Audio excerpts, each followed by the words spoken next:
have the agenda of the meeting is the completion of the National Assembly Mosque project. So please be there 2:30, 022.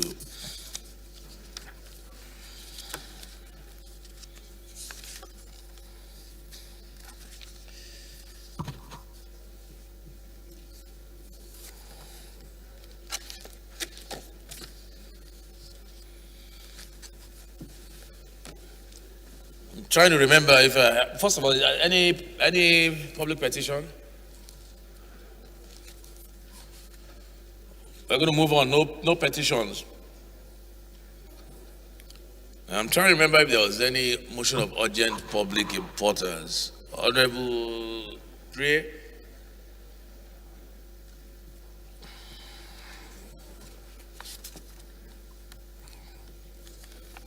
Clerk.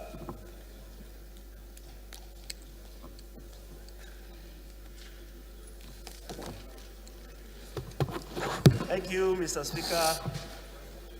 Honorable colleagues, I rise under Order 8 Rule 4. Honorable Gagdi, please take your seat. You have members of your Plateau State University here in the gallery. Please take your rightful seat so that you can. Thank you, Mr. Speaker. You are going to be going back home at some point this year to ask for their votes. Please take your seat.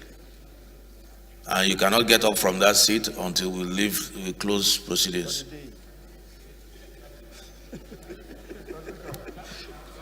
That's punishment. That's carriage. Carried? Carriage.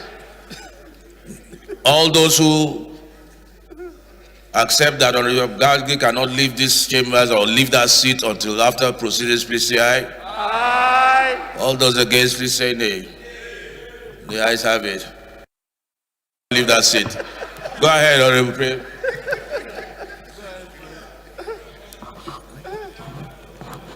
Toby, you are on your own. Toby, you are on your own. Thank you, Mr. Speaker. Honorable colleagues, my name is Honorable Priye Oseke, representing Southern Ijaw Federal Constituency. I'm from Bayelsa State. I rise under Order 8, Rule 4, to take a matter of urgent public importance on the urgent need to stop the recurrent blackout, power blackout, and wanton misery and degradation of lives in Bayelsa State. Mr. Speaker, honorable colleagues, I so move. Is there anybody to second that? Honorable Obina.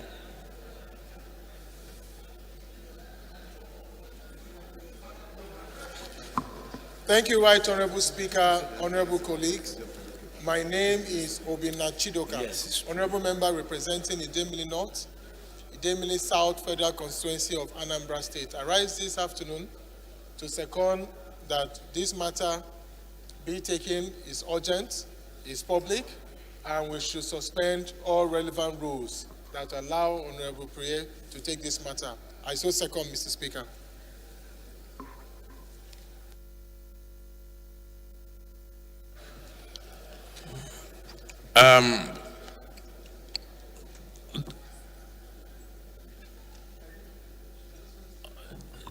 Was that the point of order? What's your point of order, Honorable Hembe?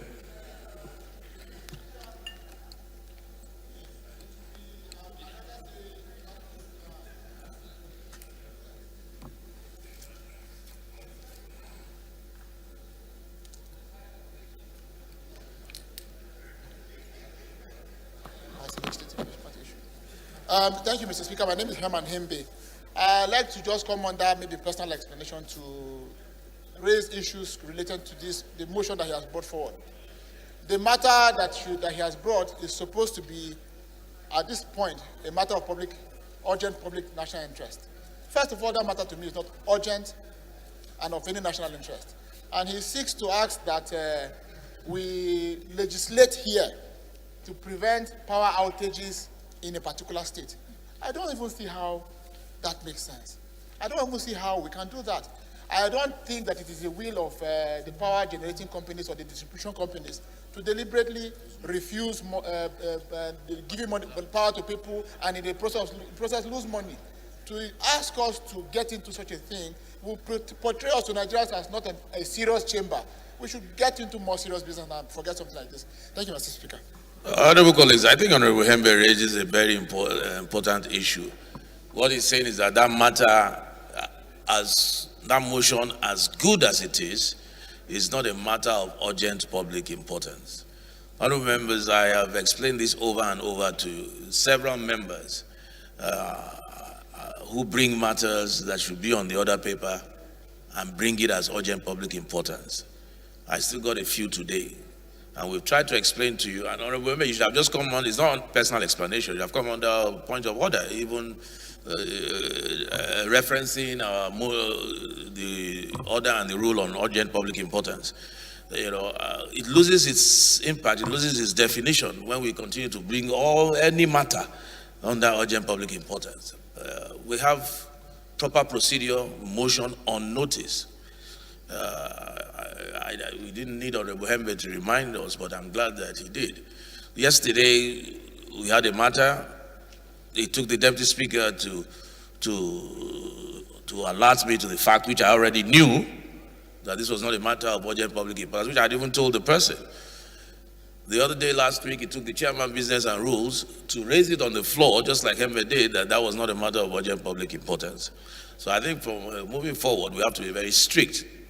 Very, very strict with, please, if anyone doesn't, let me repeat it, the definition of urgent public importance.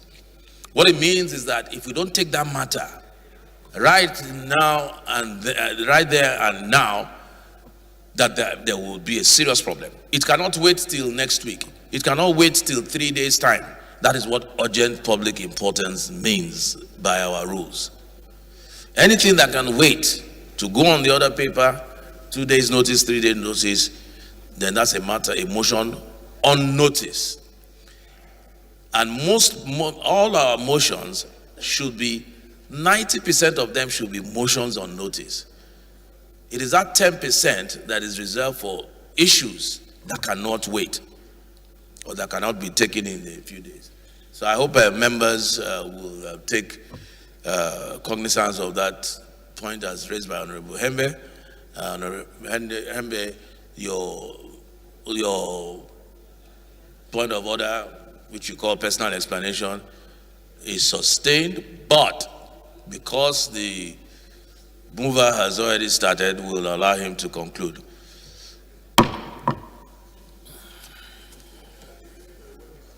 Oh, yes, a waiver.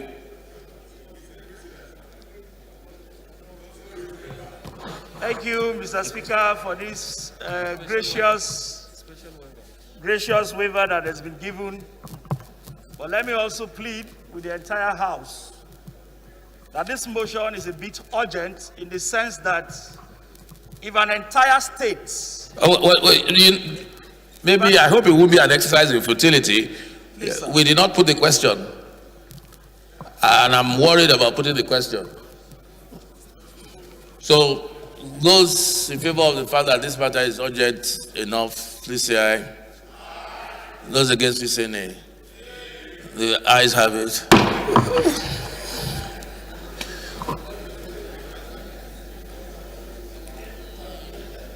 Yes, Honorable Priya, go ahead. Thank you, honorable colleagues. I do appreciate this. My motion is on the urgent need to stop the recurrent blackout in Bayelsa State. Aware that the entire Bayelsa State has been thrown into darkness in the last 30 days, resulting from the vandalization of 2 transmission towers that anchors power lines to Imerengi Feeder 1, Agudama Feeder 2, being those that accommodate maximum demand customers such as hospitals, hotels, and business environments. Further aware that a protraction of this ugly scenario has been estimated to last the next 3 months. Informed that one of the 2 affected feeders, feeder 1, has been temporarily connected to the government house feeder for 4 weeks of total blackout. Worried that as a result of the lack of power supply in medical facilities operating in the state, casualties could increase on a daily basis.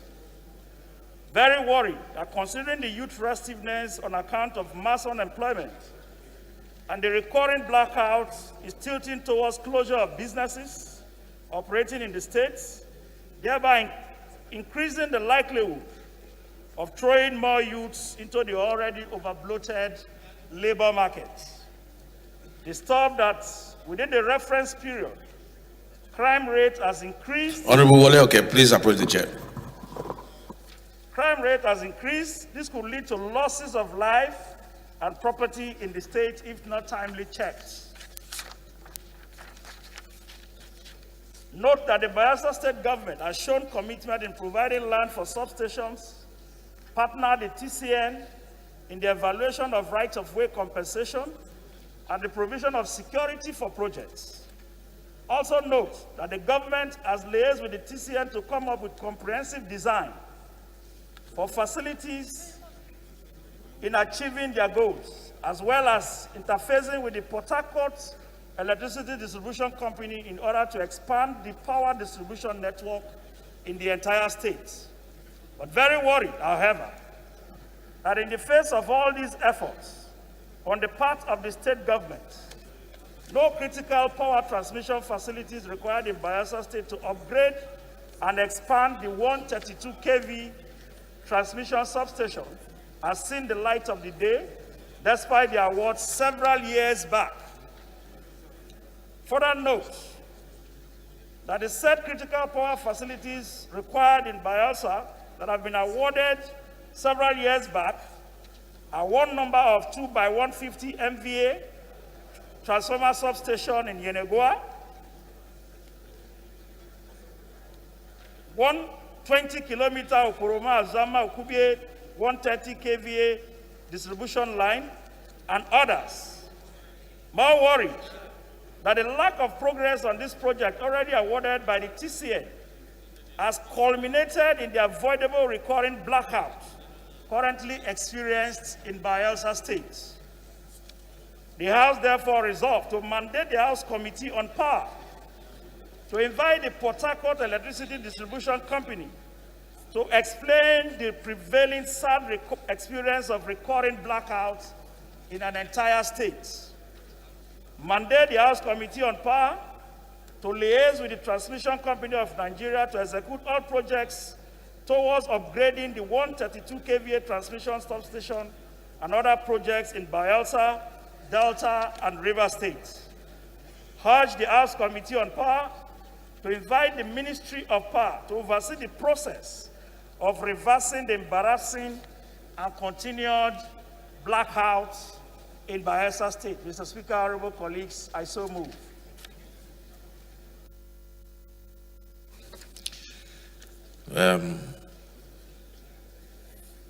Honorable Gaza, please second.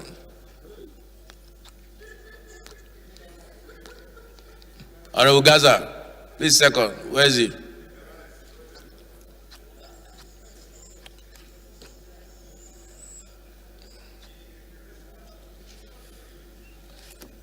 Oh, you change your seat?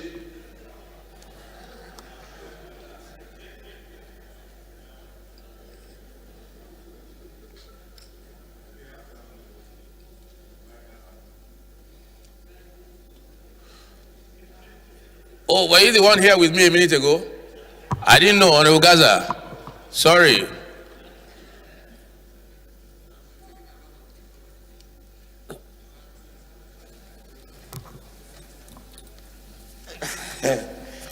Right Honorable Speaker, esteemed colleagues, my name is Gaza Jonathan Befi, and I represent the people of Karu Kefi, Kokona Federal Constituency of Nasarawa State.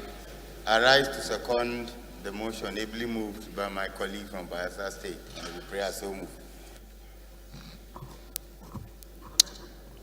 Amendment? Honorable Bagos.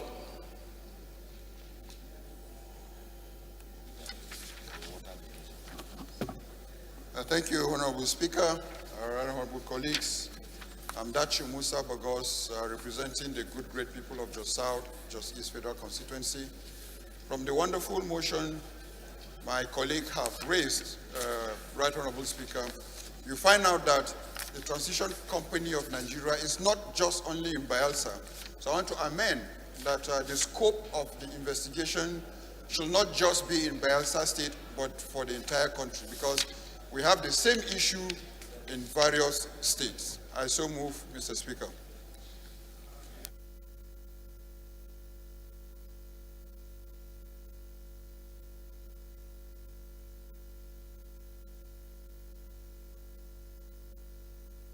Okay, so Honorable Bagos's motion amendment is that the investigation should cover the whole country and not just Bayelsa, because the same issue persists everywhere. Any seconder? Honorable Yusuf Gagdi.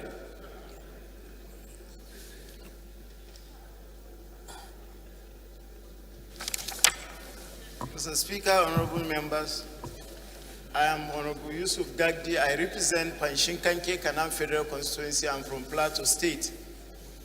I rise to second the amendment ably moved by my brother, and to also thank you for stampeding my fundamental right of movement. Thank you, sir. I so second, Mr. Speaker, sir. Your fundamental right to be still in your seat and not leave the chambers.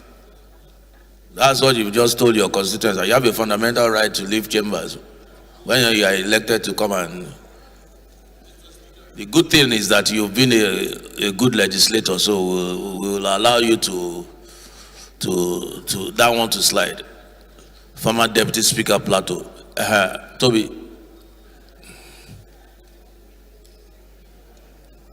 Honorable Silo. Honorable Silo. Thank you, Mr. Speaker, honorable colleagues. I was actually raising my hand to protest the out of order and out of rule instruction given that Mr. Gaji's seat should be that it should be fixed, and the House does not accommodate. Honorable Benny, your constituents are up there in the gallery. Are you aware? Okay. We'll soon confine you to your seats too. Yes. Mr. Speaker, honorable colleagues, whereas I agree with you that members should be of good conduct, nothing in our rules, in our other in our rules or in our statutes makes it possible or entertains the idea that Mr. Speaker will raise a motion, have it ruled without even contribution, that a member of the House should stay fixed on his seat, confined to his seat. I think that would be a breach of his freedom of movement. So his right in this instance has been properly, as he pointed out, has been breached. So I think that is privilege. And that motion, as you moved and ruled, was done in error. Thank you very much. It's just that I'm laughing, but it's not funny. That the ranking member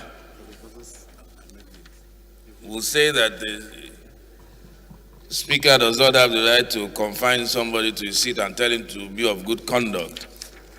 I find that very funny. First of all, I did not raise a motion, for starters. I only stated clearly what should be done. It was not a motion, it wasn't even seconded.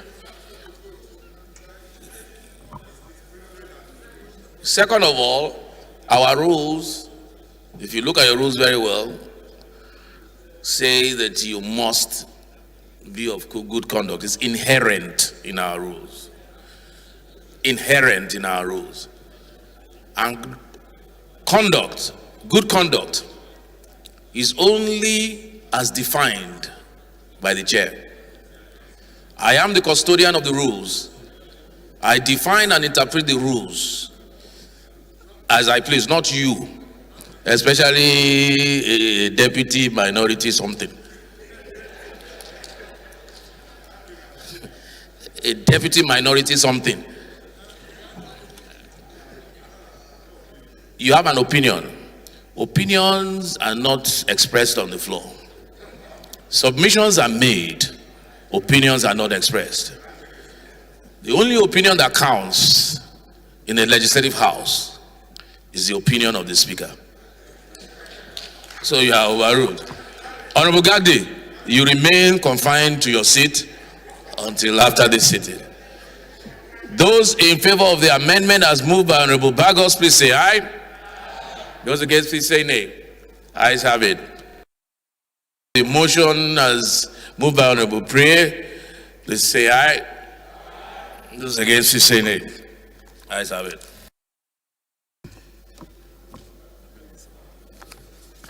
Was it written?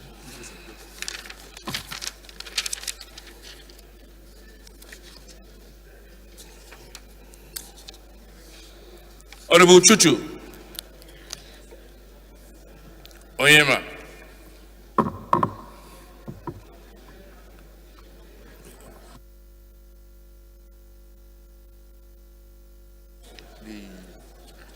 Thank you, Mr. Speaker.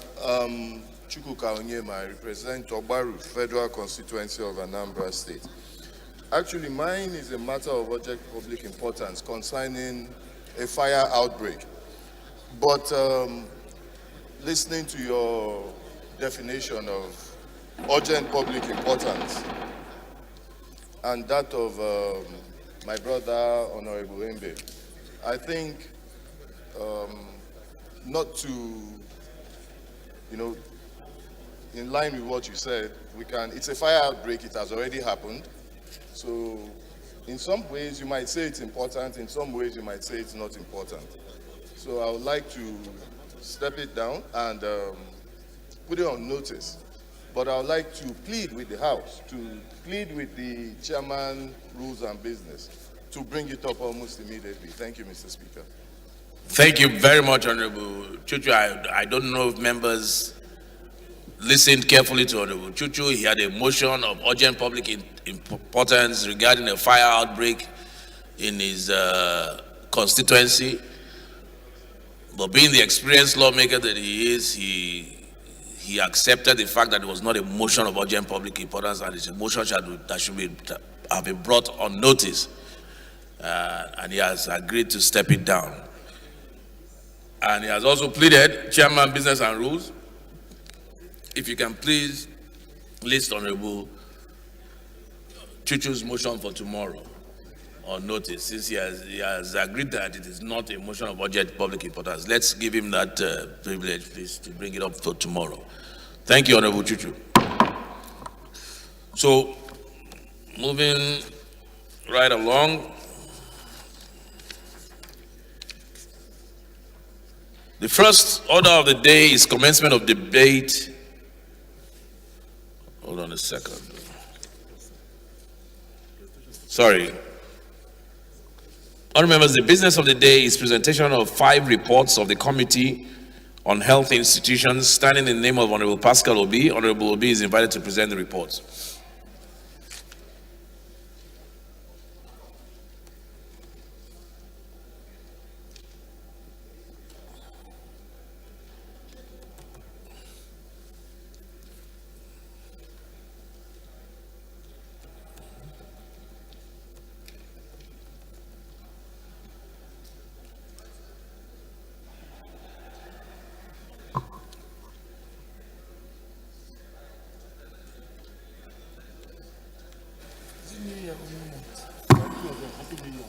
Thank you, Mr. Speaker.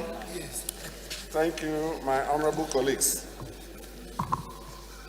Mr. Speaker, I am Honorable Dr. Pascal Chigozie Obi. I represent the very good people of Idata North, Idata South Federal Constituency. Mr. Speaker, I'm from Imo State, the Eastern Heartland. Mr. Speaker, I rise to make presentation of reports on about 5 bills that were recently referred to the House Committee on Health Institutions. I move as follows. 1, that the House do receive the report of the Committee on Health Institutions on a bill for an act to provide for establishment of the Federal College of Nursing and Midwifery and Health Sciences, Isiala Mbano, Imo State, and for related matters. 2, that the House do receive the report of the Committee on Health Institutions on a bill for an act to establish Federal College of Health and Management Sciences, Amuibu, Imo State, and to provide full-time courses, teaching instructions and training in health, management sciences, applied sciences, and for related matters. 3, that the House do receive the report of the Committee on Health Institutions on a bill for an act to provide for establishment of Federal College of Nursing and Midwifery, O2 Jeremy, and for related matters.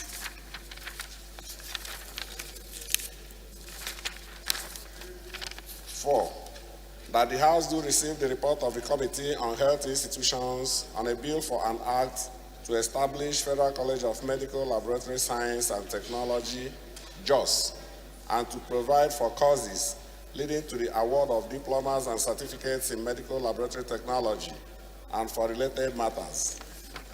5, that the House do receive the report of the Committee on Health Institutions on a bill for an act to repeal the Federal College of Dental Technology and Therapy, Establishment Act 2017, and enact the Federal University of Health Sciences and Technology, Enugu, to make comprehensive provisions for management and administration of the university and for related matters. Mr. Speaker, I so move. Thank you, Honorable Nolly. Can you please second?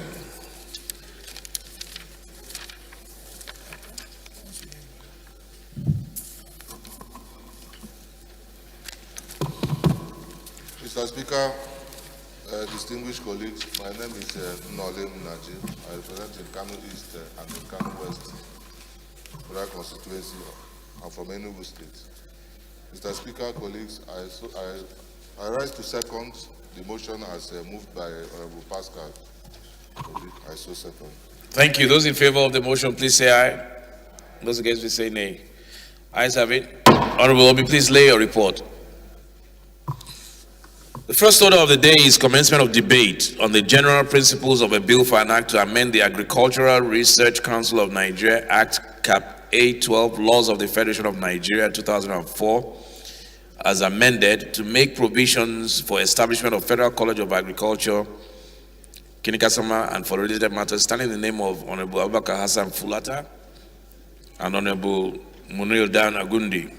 Honorable members will recall that the bill was read the first time on Tuesday, 25th of January, 2022. I now invite Honorable Fulata to move that the bill be read the second time. Thank you, Mr. Speaker. Honorable colleagues, I am Abubakar Hassan Fulata. I represent Beniwa, Krika Samba, Guri Federal Constituency. Mr. Speaker, I'm from Jigawa State. Mr. Speaker, honorable colleagues, I move that a bill for an act to amend the Agricultural Research Council of Nigeria Act, Chapter A12, Laws of the Federation of Nigeria 2004, as amended to make provisions for the establishment of Federal College of Agriculture, Kirikasama, and for related matters, House Bill 1820, and House Bill 1820. I so move, Mr. Speaker.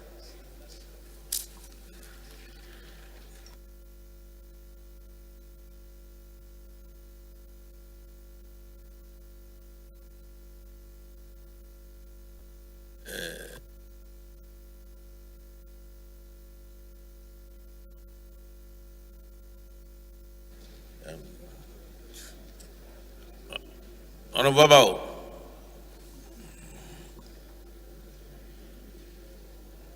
It's okay.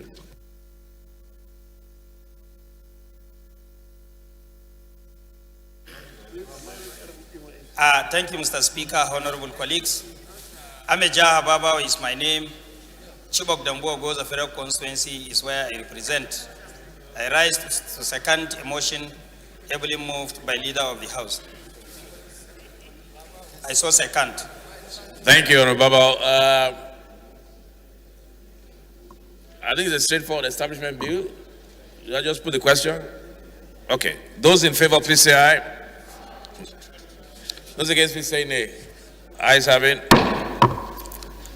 Clerk, please, long title. Honorable Speaker, honorable members, a bill for an act to amend the Agricultural Research Council of Nigeria Act, Cap A12, Laws of the Federation of Nigeria 2004 as amended, to make provision for establishment of Federal College of Agriculture, Kiri Kasama, and for related matters. Second reading. The bill is referred to the Committee on Agricultural Colleges and Institutions. Honourable members, the second order of the day is commencement of debate on the general principles of a bill for an act to amend the Bank Employees Declaration of Assets Act, Cap B1, Laws of the Federation of Nigeria 2004, and for related matters, standing in the name of Honourable Francis E. Wave. Honourable members recall that the bill was read the first time on Tuesday, 15 December 2020, and I invite Honourable Wave to move that the bill be read a second time.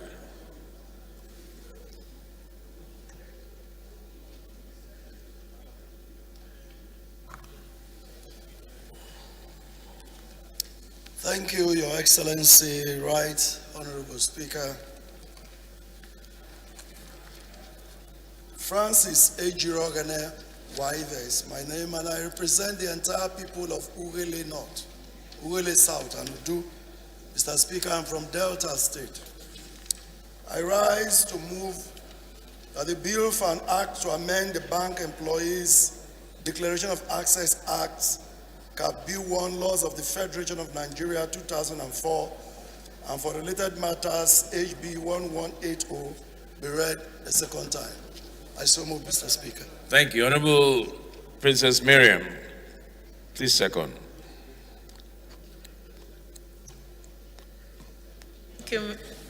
Thank you, Mr. Speaker. Honorable colleagues, my name is Honorable Princess Miriam Odinaka Onoha. I speak for the people of Isi Alamba, no, Onoimo, Okigwe Federal Constituency. I am from Imo State. Mr. Speaker, honorable colleagues, I rise to second the motion as ably moved by my colleague. I so second.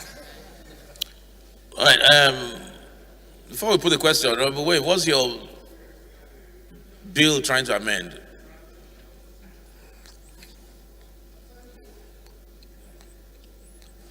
Thank you, Right Honorable Speaker, honorable colleagues.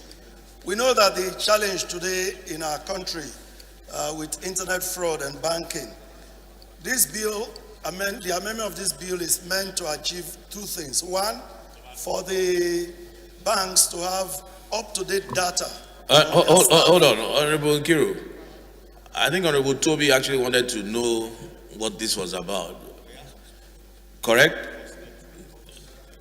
You can start all over again. Yeah. Thank you, Mr. Speaker, honorable colleagues. First is to ensure that the banks have up-to-date data that is updated yearly on their staff, so that when there are infractions, it's easy to trace the staff who is involved. We are in a day when bank fraud has increased with the Yahoo business that the young people are doing. But more importantly, it is to increase the punishment for bank staff who are involved in fraudulent activities in customers' accounts. The aim here is to increase punishment to up to 20 years imprisonment to serve as a deterrent, so that this upsurge we are seeing today in fraudulent activities in bank accounts will drop to minimum or even eliminated completely. This is the aim in a nutshell of this amendment to this bill. Thank you, Mr. Speaker. Thank you. What's the punishment as of today?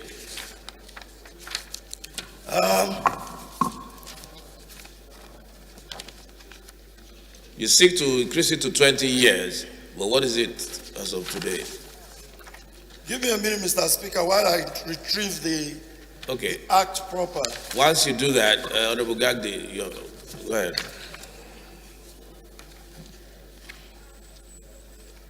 Members, I'm Yusuf Adamu Gagdi. I represent Paishinkanke Kanam Federal Constituency of Plateau State. Mr. Speaker, I rise, of course, to add value to what he has said. Bank transactions between banks officials and customers is based on trust. And everybody is aware of how some bank officials take that position of trust for granted. In different circumstances, bank officials suffocate and frustrate their customers for no reason, because there is no legal framework that brings those officials to order. So, Mr. Speaker, I think we should not even be interested about the 20 years. If, in my own opinion, it should be more. If I give my money to a bank, fraudulently, some bank officials conspire with fraudster to take money from customers' account. And again, they are under oath, but they disclose information regarding to some customers that did not play their own card. So in my opinion, sir, this amendment, this bill that seeks to amend that particular legislative framework is up, and we should even look at that 20 years in a very clean perspective, so that if the bill is passed, it will serve as a deterrent to bank officials that take that position of trust between them and their employees for granted.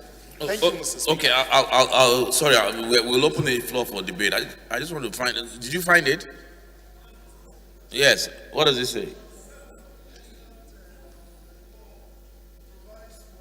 10 years. Section 7 of the Yes, 10 years for what? For fraud, insider fraud, for the bank staff who is involved. Okay. Honorable Abanta.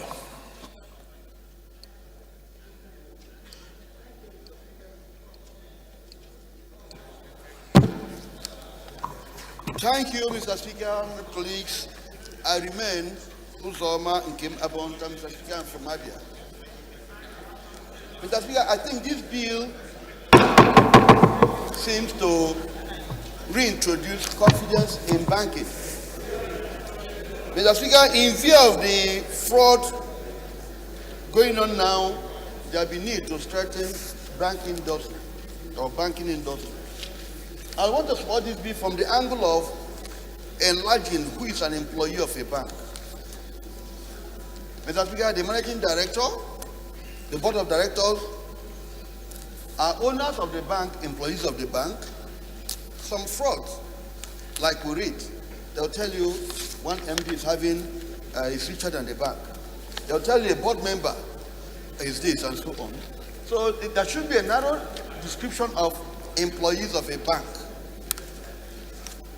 Directors of banks should be, for this purpose, interpreted to be an employee of the banks.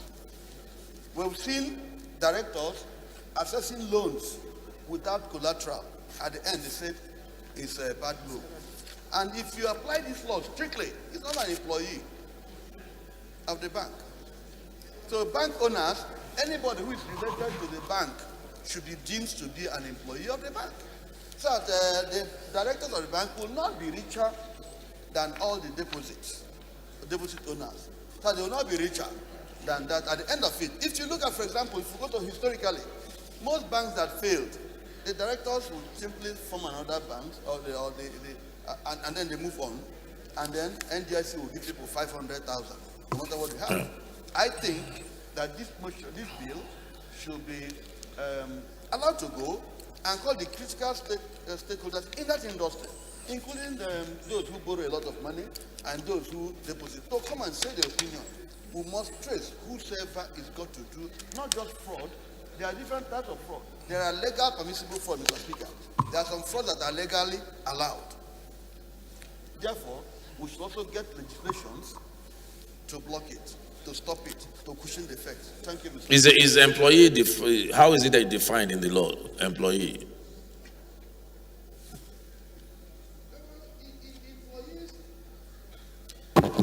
I do not have, but from my legal sense, employees are those who run month-to-month salary. Those who are paid for attending meetings may not be employees. Those who take a board allowance may not be employees. Employees by this reason may be those who do day-to-day work and paid at the end of the month. But those who formulate the policy, those who key in, those who call the shots, are not the mere owners and directors and board members are not employees. So those on allowance are not employees, those on salary are employees. So we should look at it from that and define employment strictly different from. So there should be an interpretation section which defines employee to include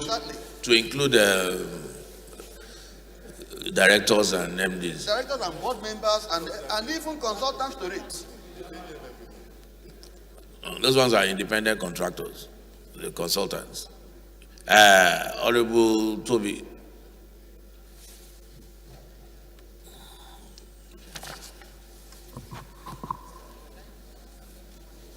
Thank you, Mr. Speaker. Honorable colleagues. My name is Toby Okechukwu and I represent an area of Gojiva Federal Constituency from Enugu State. Mr. Speaker, this bill for an act to amend the Bank Employees Act is, to me, very germane. Like you rightly raised, I wanted to know the general principles or the defect that the bill intends to cure. And we have long ago discovered that even where you even put in capital punishment, it might not even be a deterrent regarding people who commit crime. That is evident from armed robbery and some other issues. So the term of years, very important, but to some extent is not deterring. 10 years in prison is not a joke. Two, is I also wanted to know, bring up to speed, what is the database of banks, to what extent that the compilation or the data affects the issue of fraud. Mr. Speaker, honorable colleagues, like my colleague Gaji has mentioned, it is an issue of trust and the fiduciary relationship between customers and the banks. But Mr. Speaker, I do not think that any punishment where the bank worker elopes will go to any issue if you don't catch him to imprison him. Mr. Speaker, I think that there should be a vicarious responsibility on the institution. Citizens or bank customers who, trusting the bank, make deposits and suddenly it goes. If the bank as an institution fails, neglects or ignores to take proper data so that potential thief or bank worker is caught or arrested to face punishment first, and two, you know like myself that we cannot encourage a situation where citizens are impaired from their business because they are victims of fraud. There must be restitution. An institution that accommodates somebody who can occasion fraud on a bank worker, on a bank customer, should be able to be restituted. The bank itself should be liable to the point of putting back the victim in the state where he was prior to that fraud. So we cannot allow a situation where somebody, because of absence of database, elopes, and secondly, because of punishment of 10 years. I think the 10 years is adequate. What is most important is that we put the customer, the Nigerian citizen, in a position where he doesn't suffer, continuous or perpetual jeopardy because he has lost his money. The bank should be in a position to restitute. Thank you very much. Okay, so you're advocating some kind of vicarious liability where, to the extent that the bank has been contributed to the negligence or has been negligent in not providing or securing the assets of the customer. So I think these contributions, yours and Honorable Amanda, all these things should go to the committee at the committee level. They're very important, and I agree with you. And I hope the sponsor of the bill is taking notes. So you can talk to Honorable Toby and Honorable Bonta on the amendments or additions. Honorable Bagos.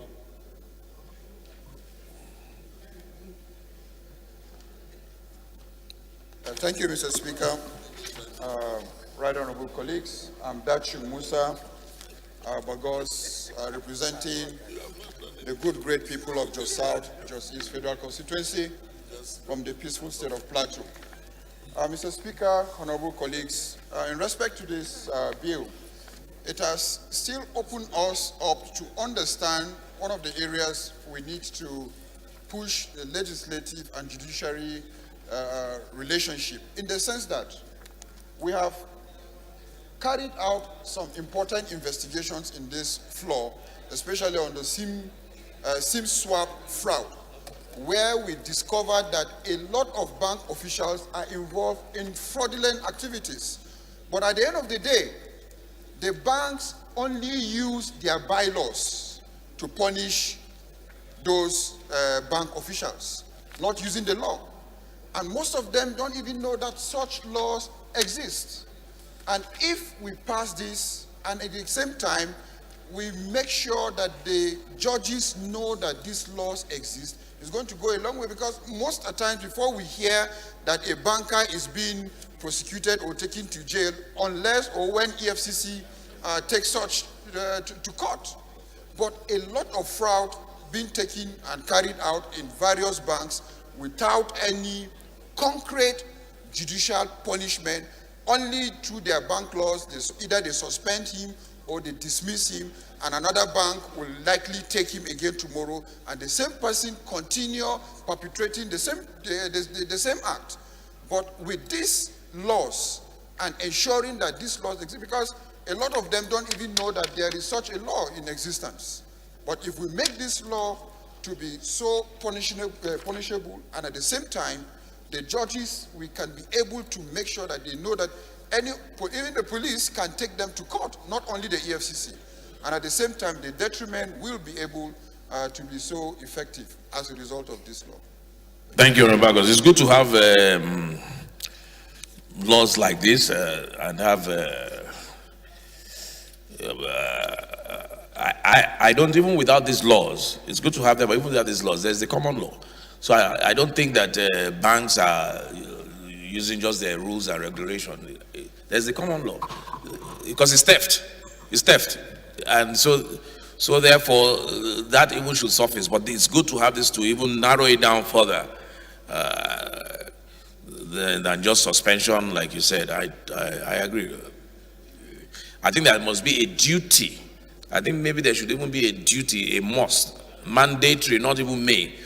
When they detect such, just like Honorable Toby was saying, they must prosecute and report to the law enforcement agency. So it's not leaving it to their, oh, maybe we'll prosecute, or no, we'll just suspend. No.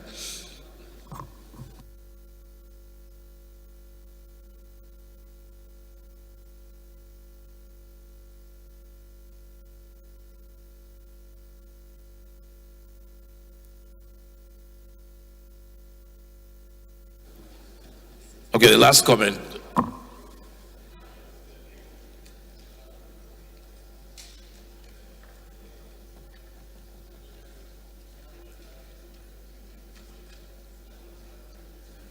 Thank you, Mr. Speaker.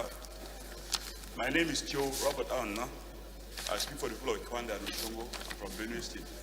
Mr. Speaker, why I agree that this amendment is proper to strengthen the law, I think to ask for a yearly declaration of assets is to ask for too much.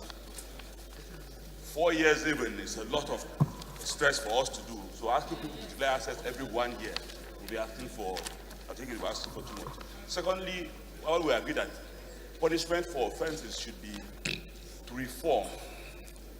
I think that 20 years for punishment for fraud is like life sentence. I think it's rather too much. I think it would be fair to drop that 5, 10 years, and then look at the Okay, so for you, 20 years is too much. There are some reasonable contributions. I think Honorable Wade will take note of those. Thank you very much. Those in support, please say aye. Those against, please say nay. Ayes have it. Clerk, can you please read the long title of the bill? Honorable Speaker, honorable members, a bill for an act to amend the Bank Employees etc. Declaration of Assets Act, Cap B1, Laws of the Federation of Nigeria 2004, and for related matters. Second reading. The bill is referred to the Committee on Banking and Currency. Third order of the day is commencement of debate on the general principles of a bill for an act to establish the Federal College of Land Resources Technology in Rabba, Sokoto State to provide full-time courses, teaching, instruction, and training in environmental sciences, agricultural technology, natural sciences, agronomy and extension, and for related matters, standing in the name of Honorable Ibrahim Aliu Mustafa. Honorable members will recall that the bill was read the first time on Wednesday, 6 November 2019. Approach the chief whip. And I invite Honorable Aliu to move that the bill be now read a second time.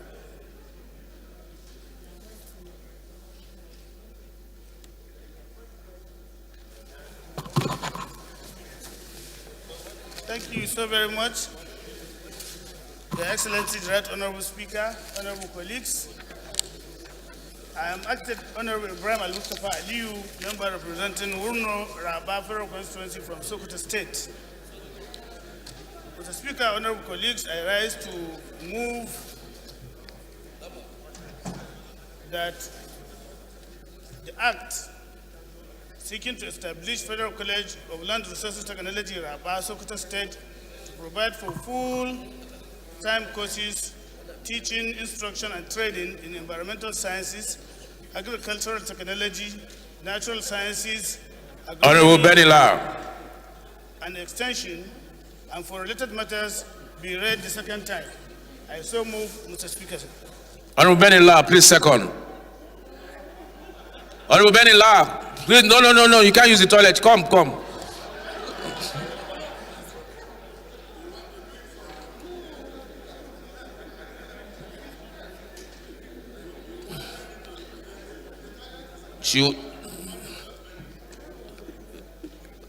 Honorable Benila, no, I know, no, you're on your way to, but it was from there that I called you.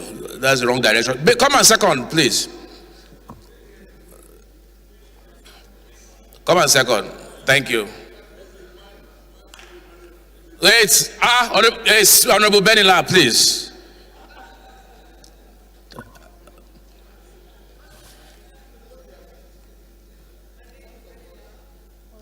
Please, no whispering. Go ahead. Yes? I rise to second this bill as moved by my colleague. Yes. I so move, Mrs. Speaker. Which bill is that? Why are you conversing with him? Which bill is that? And which colleague moved it? And the establishment bill, I believe, is the... You believe? Why? Honorable Nana. It's number 3. It's number 3. It's a bill for an act to establish the Federal College of Land Resources Technology, Very good.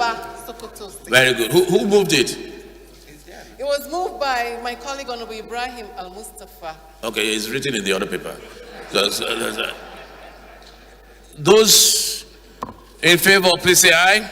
You can use the toilet now. Those against, please say nay.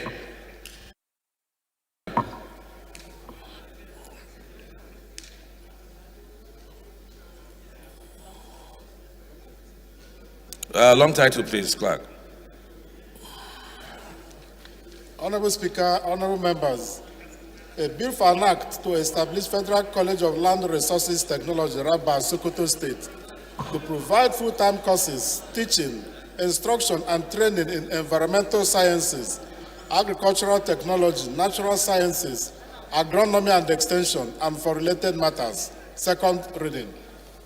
Bill referred to the Committee on Agricultural Colleges and Institutions. The fourth order of the day is commencement of debate on the general principles of a bill for an act to establish the Federal University of Teaching Hospital, Lokoja, Kogi State, and for related matters, standing in the name of Honorable Abdullahi Ibrahim Halims.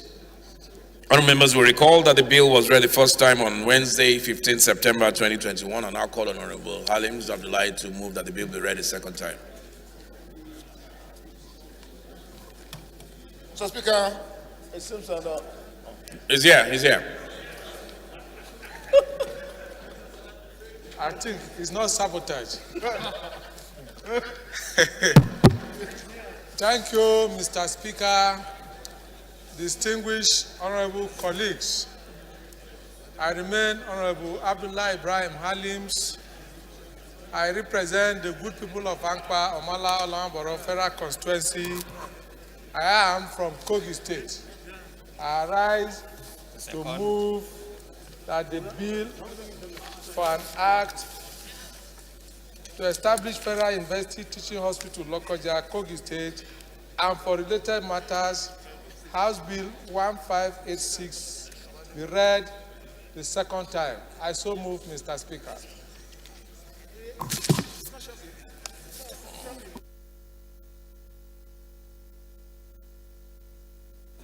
All right. Any seconder, please. Honorable Yemi Ali.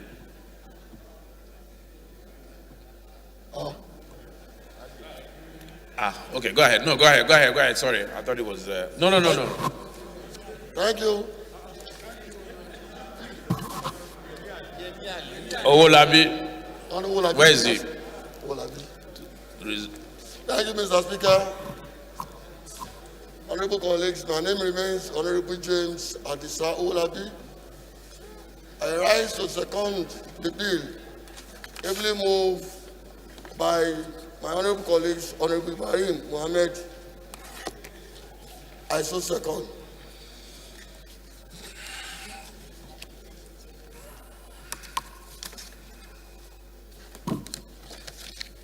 All right, those in support, please say aye. Those against, we say nay. Ayes have it. Clerk. Honorable Speaker, honorable members, a bill for an act to establish Federal University Teaching Hospital, Lokoja, Kogi State, and for related matters, second reading.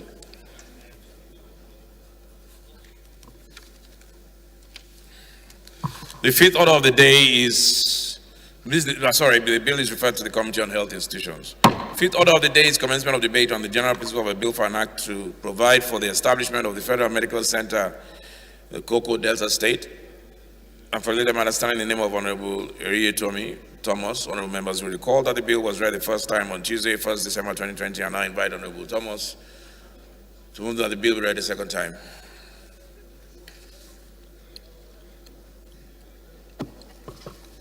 Thank you, Mr. Speaker. Mr. Speaker, my name is Chief Thomas Eriye. I represent the people of Warri South, Warri North, and Warri Southwest. Mr. Speaker, I'm from Delta State. Mr. Speaker, honorable colleague, I rise to move for a bill for act to provide for establishment of Federal Medical Center, Koko, Delta State, for related matter, HB 1122. Mr. Speaker, I so move.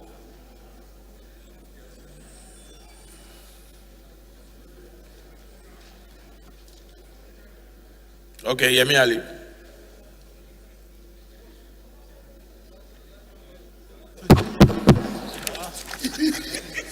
Thank you, Mr. Speaker. Ali Adeyemi Taufik is my name. I represent Mushin 1 Federal Constituency in Lagos. I rise to support the second motion as proposed by dear brother and colleague from Delta State. I so second. Thank you. Those in favor, please say aye. Those against, please say nay. Ayes have it. Yes, clerk, please. Honorable Speaker, honorable members, a bill for an act to provide for establishment of Federal Medical Center, Koko Delta State, and for related matters, second reading.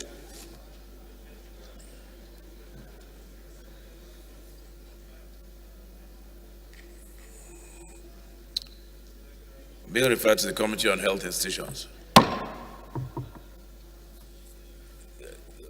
Chairman Business, I think we'll need a meeting on these establishment bills after. Again, so almost everybody wants a medical center in their constituency. Yeah, sixth order of the day is commencement of debate on the general principle of a bill for an act to establish a federal medical center, Saminaka, Kaduna State, and for later matter standing in the name of Honorable Ahmed Munir. Okay, yes, it's Honorable Munir's bill. Honorable members will recall that the bill was read the first time on Wednesday, 6 December 2021. I now invite Honorable Munir to move that the bill be read a second time. Honorable Munir.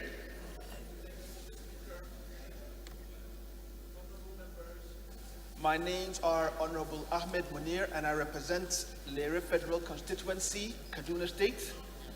I hereby rise to move a bill for an act to establish Federal Medical Center, Saminaka, Kaduna State, and for related matters, House Bill 1776 for second reading. Mr. Speaker, I so move. Honorable Ishmael, please second.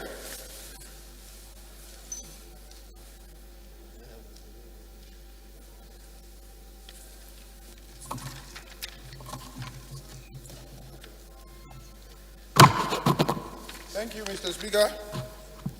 My respected colleague, I rise to second the motion heavily moved by Honorable Munir. I so second. Okay, Honorable Munir, I'll allow you to give us just a 30-minute second of why you want a federal medical center in this particular Saminaka, Kaduna State. Just a brief. Respected honorable colleagues, I am elated to lead the debate on the general principle of this important bill. This bill seeks to provide the legal framework to establish a federal medical center in Lere Federal Constituency to provide facilities for diagnosis, preventive, curative, and rehabilitative services in medical treatment, as well as to provide medical training. This bill was read for the first time in this hallowed chamber on the 8th of December, 2021. We all have a common task expected from our constituents and Nigerians at large. That common task is to advance the welfare of our people. The provision of healthcare facility is crucial, and that is why the authors of the Nigerian Constitution clearly captured in Section 17(3)(d), whereby it states that the state shall direct its policy towards ensuring that there are adequate medical and health facilities for all persons. Therefore, establishing this federal medical center will play an outsized role in strengthening the health status of the constituents of Lere Federal Constituency and beyond. Mr. Speaker, my honorable colleagues, Lere Federal Constituency is undergoing an exponential population growth, giving rise to healthcare delivery gap and hence the desire to have the presence of a tertiary healthcare institution to bridge this chasm to improve the quality of lives of the masses, particularly our women folk and children. This bill is not just a bill for a singular constituency, but for all Nigerians, as a healthy population provides for a productive and progressive nation. Therefore, with all sense of obligation and humility, I crave the indulgence of my honorable colleagues to please support this bill. Thank you. Thank you, Honorable Munir. Is there anybody here that thinks Lere does not deserve a medical center? Anybody want to speak against this bill? Honorable Gariwe, what do you think?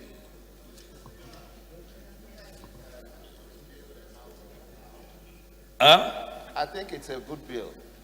We need health as much as we need education. So I think the House should support it. Honorable Hembe is murmuring something here.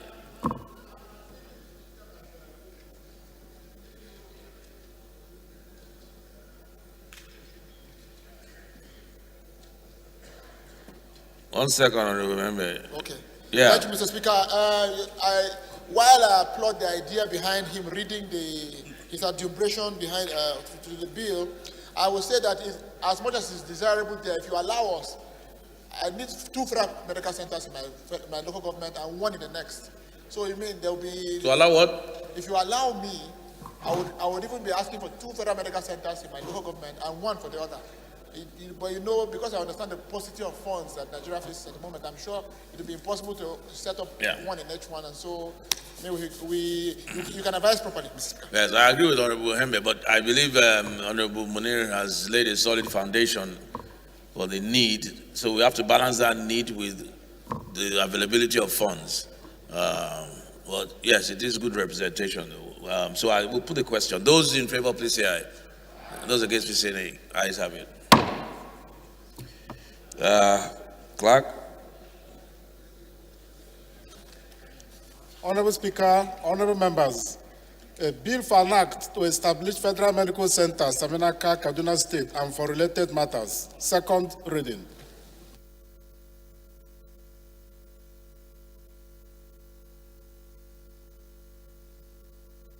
Refer to the Committee on Health Institutions.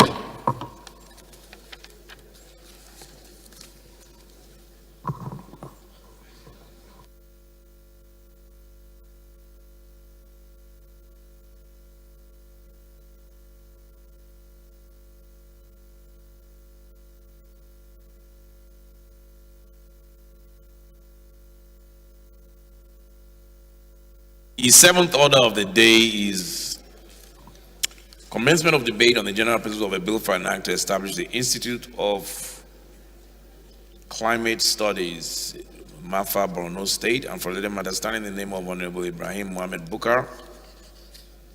Honorable members will recall that the bill was read the first time on Wednesday, 8th December 2021, and I invite Honorable Bukar to move that the bill now read a second time. Honorable Bukar, where are you?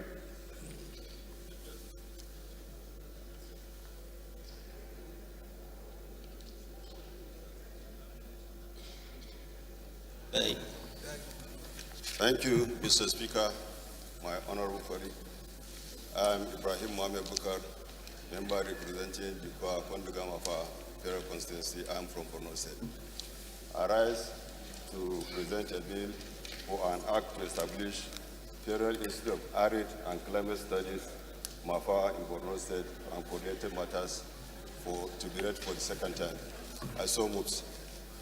Thank you. Honorable Ajibola, can you second, please?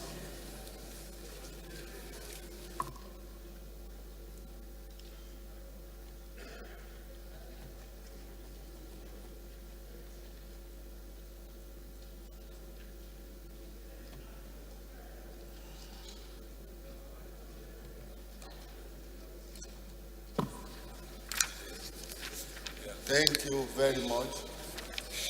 Our Right Honorable Speaker, my honorable colleagues, I remain Honorable Dr. Ajibola Muraimi. I represent Ibarapa Central, Ibarapa North Federal Constituency. Mr. Speaker, my honorable colleagues, I'm from Oyo State. I rise most humbly to second the motion for the second reading of a bill for an act to establish Institute of Arid and Climate Studies, MAFA, Borno State, and for related matters, as ably moved by Honorable Ibrahim Mohammed Bukar. Right Honorable Speaker, my honorable colleagues, I so second, sir.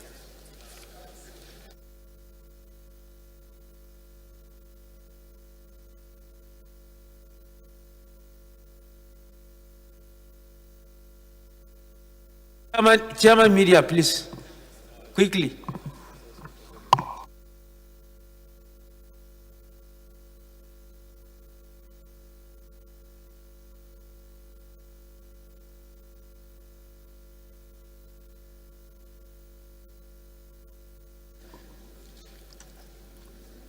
Okay, Honorable Bukar's bill is to establish the Institute of Arid and Climate Studies in Mafa, Borno State, ably seconded by Honorable Ajibola.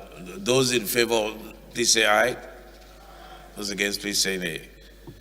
Ayes have it. Clerk. Honorable Speaker, honorable members, a bill for an act to establish Institute of Arid and Climate Studies, MAFA, Borno State, and for related matters. Second reading. Honorable Booker's bill is referred to the Committee on Tertiary Education, Services, and Climate Changes. The eighth order of the day is a motion on need to make provisions for adequate signage and directional road signs for the Federal Capital Territory, standing in the name of Honorable Kola Ole Taiwo. Honorable Taiwo is invited to move the motion.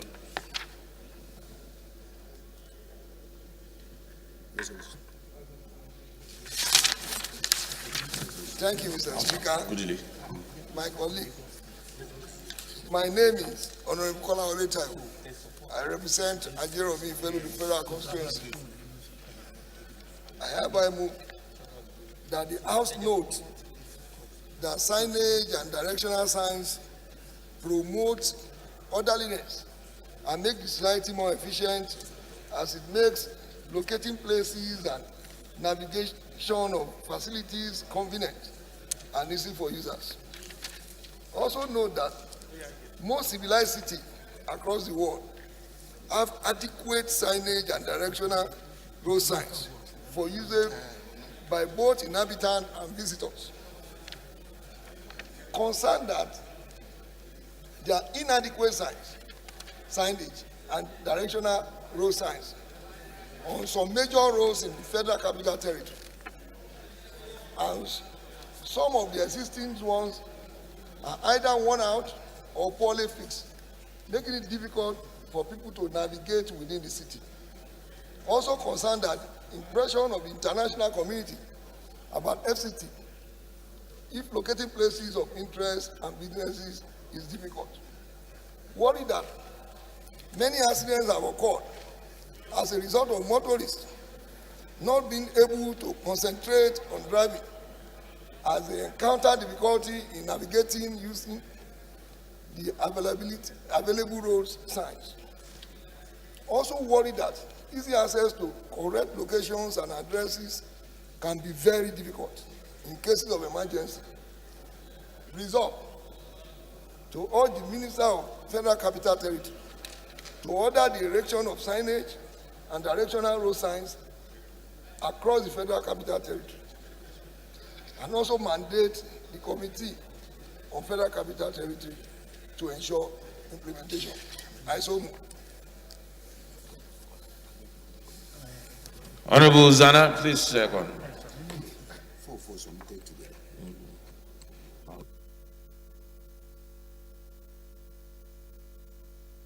Thank you, Mr. Speaker. I'm Honorable Zana Usman, representing the people of Kagao Gubeo Magumi.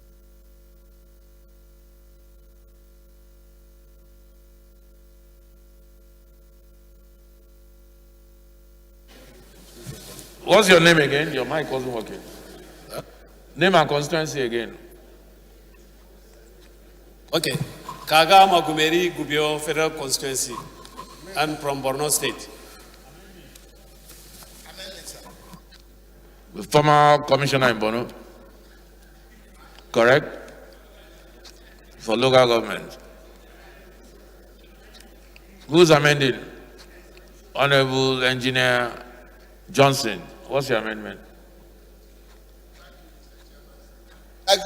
Mr. Speaker, my amendment is to also urge Federal Ministry of Works and Housing to erect sail on all federal roads nationwide. It should not be limited to Federal Capital only. Honorable Toby.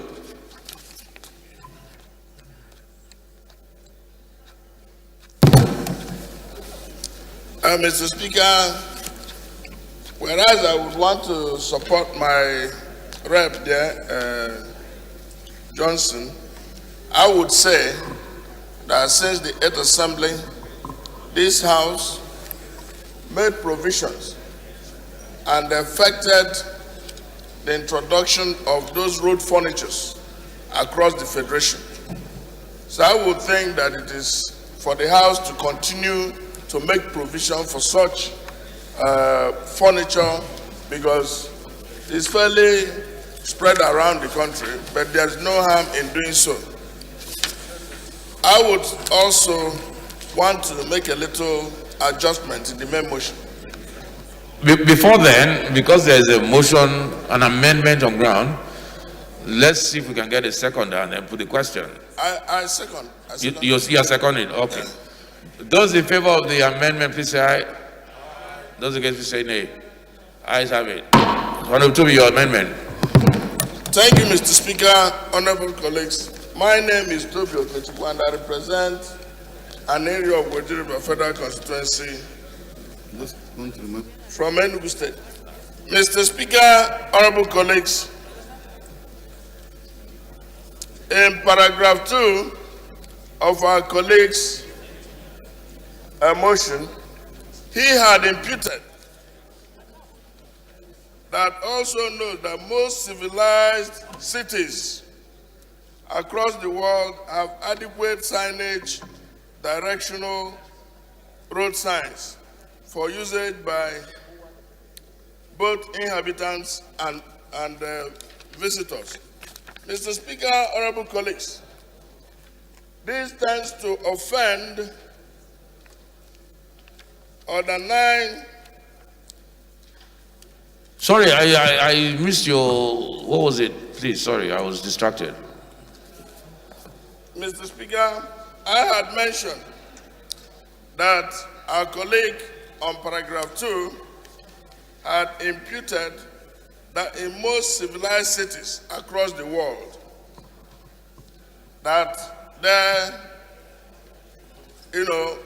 erect road signs and cities, creating the impression which tends to offend or deny Rule 7 with regard to use of language that could be offensive or insulting. I would say that Abuja inhabits people who are civilized. The thing he ought to have said is that we hired somebody for a job in FCT, which is the Minister of FCT, who is not doing what he's supposed to do. And I don't want yet to activate my privilege that the minister has not appeared. It is a matter, we have hired somebody for a job, he is not doing it. The infrastructural situation in Abuja is deplorable. So it's not because Abuja as a city is not civilized or inhabitants are not civilized.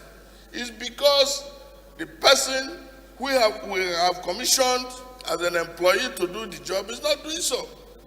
So I would think that that part of this thing should be adjusted. Thank you very much. So I'm not even sure if you moved an amendment or not. I'm very okay. It was a contribution to the debate. Okay. Those in favor of the motion as amended, please say aye. Those against, please say nay. I have it.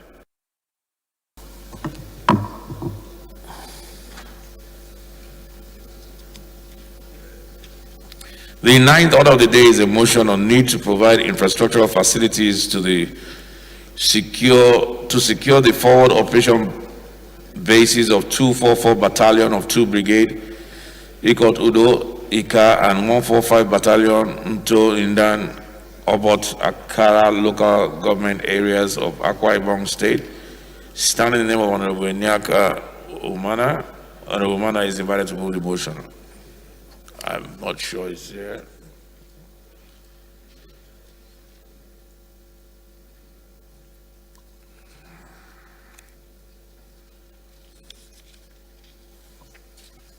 Mr. Speaker, Mr. Anyeka is not on the floor. I move that the motion be stepped down by the leader of the House. I so move.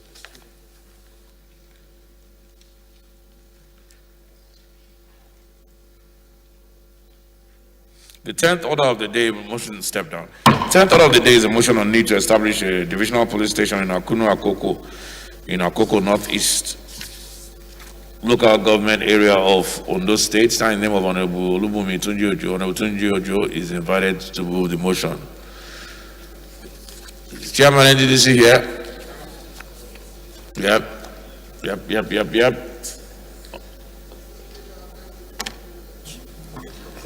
Thank you for the privilege. My name is Honorable Olubumi Tunjojo. I speak for the good people of Akoko Northeast, Northwest Federal Constituency. I'm from the Sunshine State of Ondo. I rise to move a motion on the need to establish a divisional police station in Akoko Northeast local government area of Ondo State. The House notes that there is only one police divisional station in Akoko Northeast local government, under which Akoko is located. Also note that the distance from Okegbede, where the station is, to Akuno, where the divisional police station is very far, making proper coordination of policing in the area ineffective. Concerned that Akuno is bedevilled with incidences of kidnappings and other criminal activities associated with border communities, worried that the community has resorted to self-help by encouraging the youth to go after kidnappers in the forest with bare hands due to inadequate security personnel in the area. Cognizant that the neighboring local government area, Akoko Northwest local government, has 3 divisional police stations, whereas Akoko Northeast, in which Akun is located, has only 1 divisional police station located at Okegbede in Ikare Akoko. House resolves to 1, urge the Federal Ministry of Police Affairs and the Nigerian Police Force to establish a divisional police station in Akoko, in Akoko Northeast, Northwest Federal Constituency of Ondo State. 2, mandate the Committee on Police Affairs to ensure compliance. I so move, Mr. Speaker.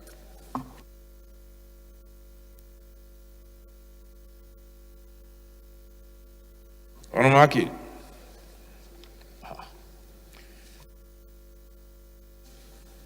Thank you, Mr. Speaker, my honorable colleagues. I'm Abubakar Maki Eleman. I'm from Jigawa State. I represent Malamuduri Kaugama Federal Constituency. Mr. Speaker, my honorable colleagues, I stand to second the motion heavily moved by my double chairman. I so second. Thank you, Mr. Speaker.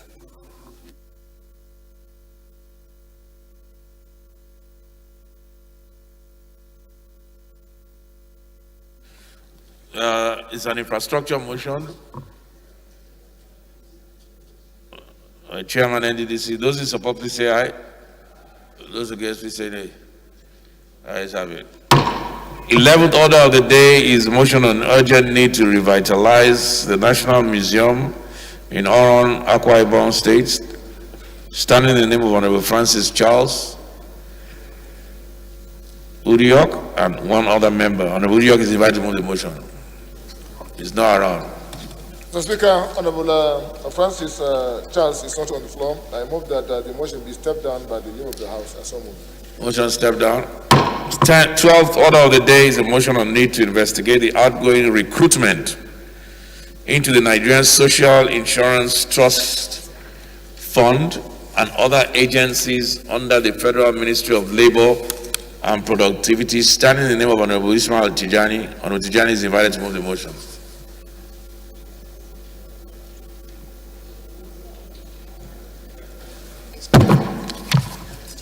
Thank you, Mr. Speaker.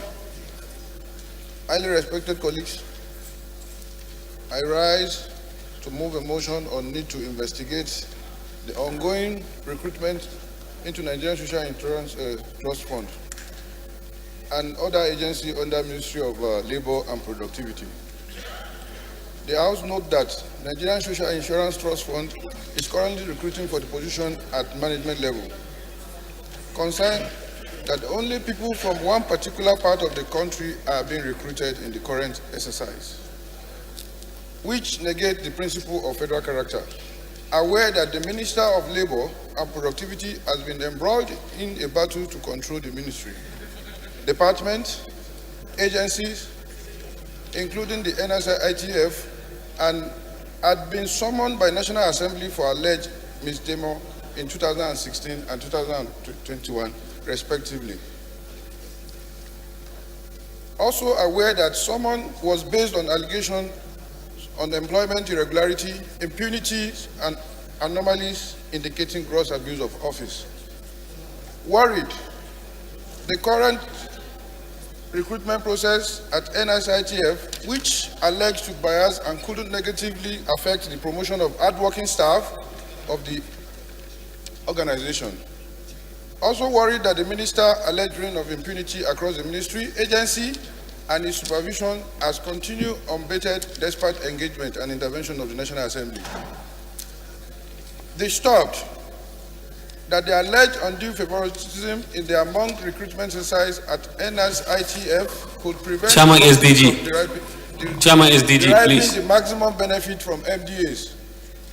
Resolved, mandate the Committee of Federal Character and Committee on Labor, Employment and Productivity to investigate the ongoing recruitment into Nigerian Social Insurance Trust Fund and other agencies under the Federal Ministry of Labor, and recommend sanction to anyone found culpable of undue favoritism and report back within 4 weeks for further legislative action. Thank you, Mr. Speaker.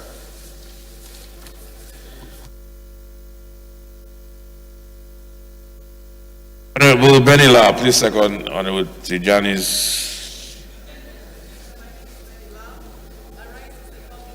Very important motion. Moved by Honorable Ismail Tijani. I so second. Amendment? Honorable Benny, what's your amendment?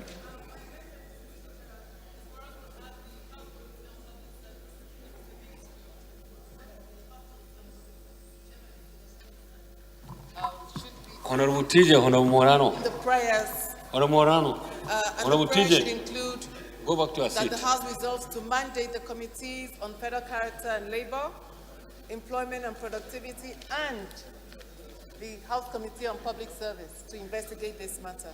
So joint committee, including of two, is what you're saying, labor and public service. No, already federal character and labor is here. Oh. And to add public service, because they handle employment in all the ministries. Thank you.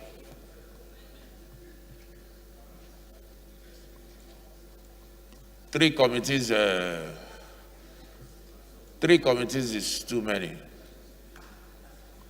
It's too many, but I think public services, in this particular case, is more relevant than federal character. Federal character have their work they're doing on their own in terms of oversighting all of these things. But we'll go ahead. It should actually be public service. That should be the main, yes. Honorable Hafiz, but go back to your seat.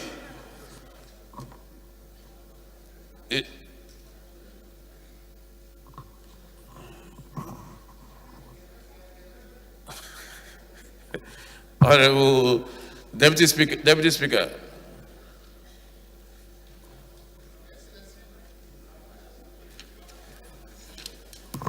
Mr. Speaker, respected colleagues, my name is Ahmed Idris. I represent Wasi, Federal Constituent of Plateau State. Mr. Speaker, respected colleagues, federal character plays key role in every recruitment.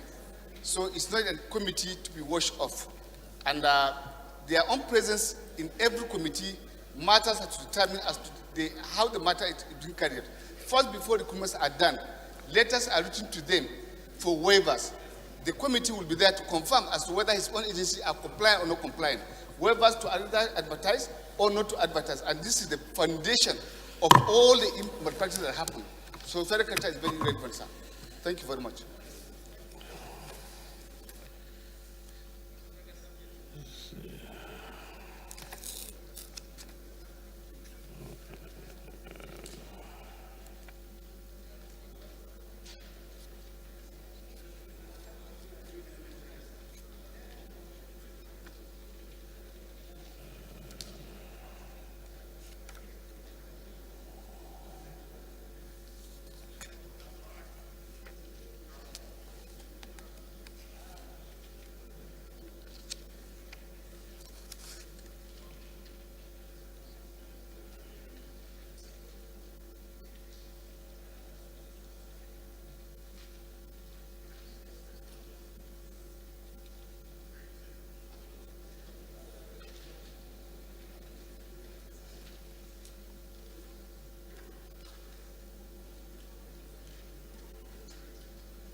Okay, who's seconding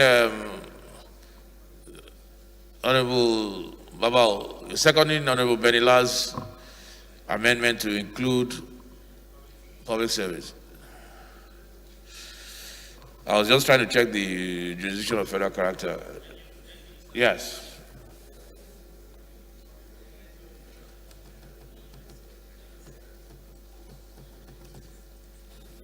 Thank you, Mr. Speaker, honorable colleagues. Ameja Hababao, Chibok Dambo Goza Federal Constituency. I rise to second a motion ably moved by a ranking member, Honorable Benny Lar.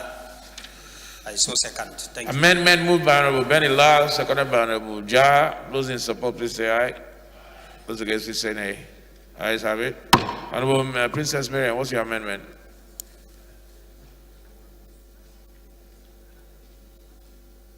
Thank you, Mr. Speaker, honorable colleagues. My name is Honorable Princess Miriam Odinaka Onoha.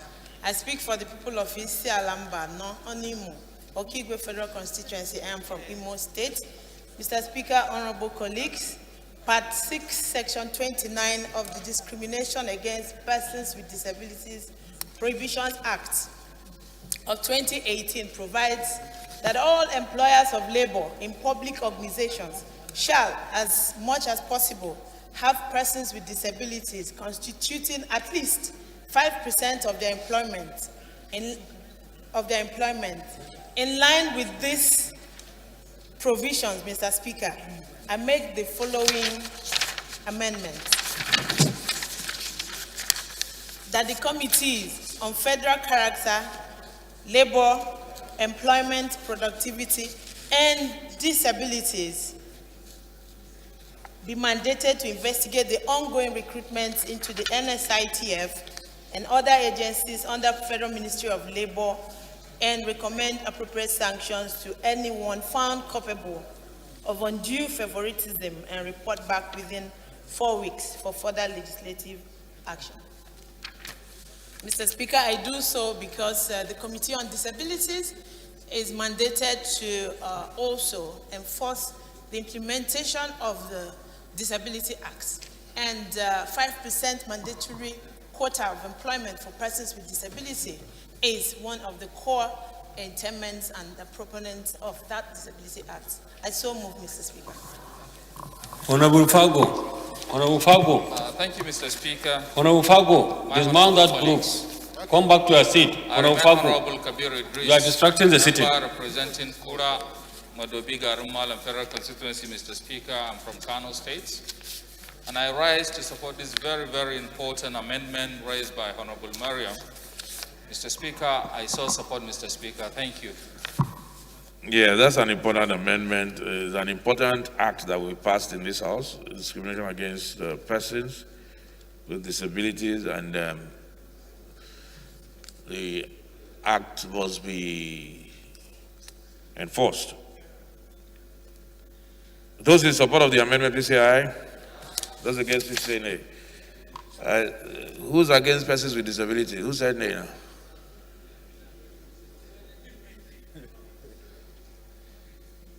Honorable Gagdi, why did you say nay? Okay. Okay, so the ayes have it. So those in favor of the motion as amended by Honorable Benila and Honorable Miriam, you have an amendment? You have an amendment? Okay.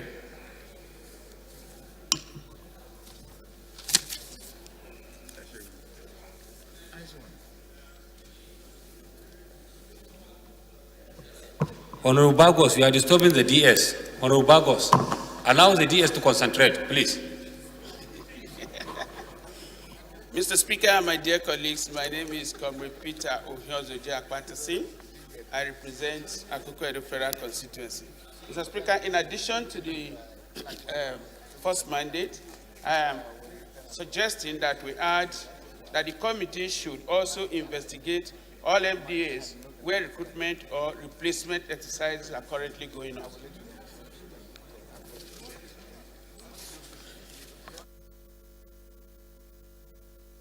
Any seconder? Any seconder?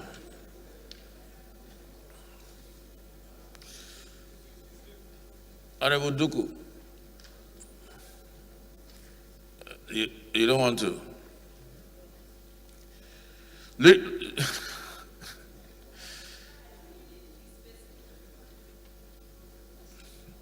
Okay, so Honorable Duku, and it looks like many members feel that that amendment is too broad.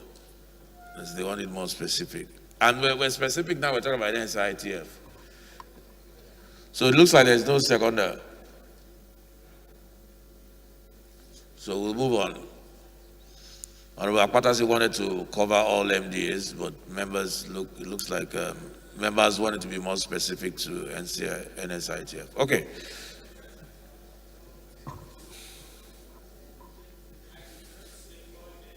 Okay, what was the amendment?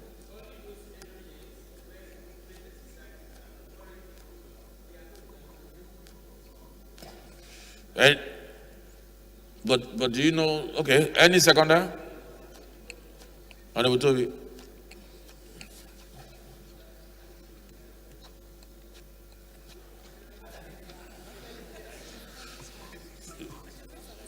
Mr. Speaker, honorable colleagues, I think the deputy leader's amendment is appropriate because we need to cover all areas, considering the fact it's not all the agencies that are employing. The agencies that are on that activity now we should use this opportunity to make sure they fall within the law. I so second.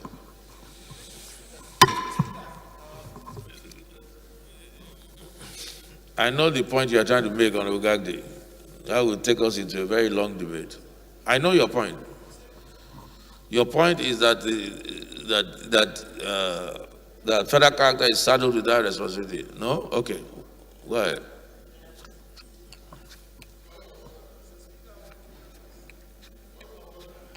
I represent Panshinkanke Kanam Federal Constituency of Plateau State. Point of order.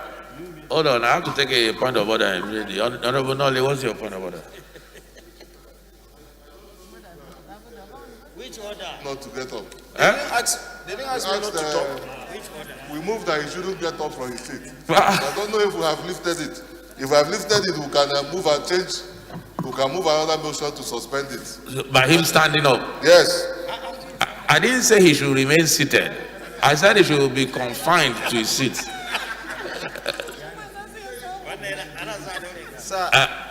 Honorable Nolly, remain seated and be confined to that sitting position till we finish. That's Honorable Nolly. No. Honorable Nolly, you are trying to create problems for Honorable Gagdi. I don't know. Honorable Gagdi, what's your problem with Honorable Nolly Naji? Sir, you know, when you are 2 or 3 in a family, and the other one, you know, it's a problem. He's happy that my bladder should even burst here, but no problem, sir. Mr. Speaker, honorable members, I represent Panshinkanke Kanam Federal Constituency of Plateau State. We had a resolution on this floor, Mr. Speaker, that responsibilities of standing committees should be allowed to be discharged by those standing committees. When we continue to amend and expand the scope of the prayers of this motion, it will go and swallow the earlier position taken by this hallowed chamber that standing committees should be allowed to discharge their responsibility. And systematically, I link you to what you read my mind earlier. Of course, I knew that was there. Yes, Mr. Speaker. So if we have a standing committees that have the prerogative of investigating and oversighting employment by various ministries and departments of government, this committee should confine itself within the prayer, within that agency that the mover of the motion brought, not to encapsulate other agencies and departments by taking the powers of even the Committee on Productivity or Public Service itself. So, sir, I am of the view that the motion should stand, but investigate that singular agency instead of taking over the mandate of standing committee of this House.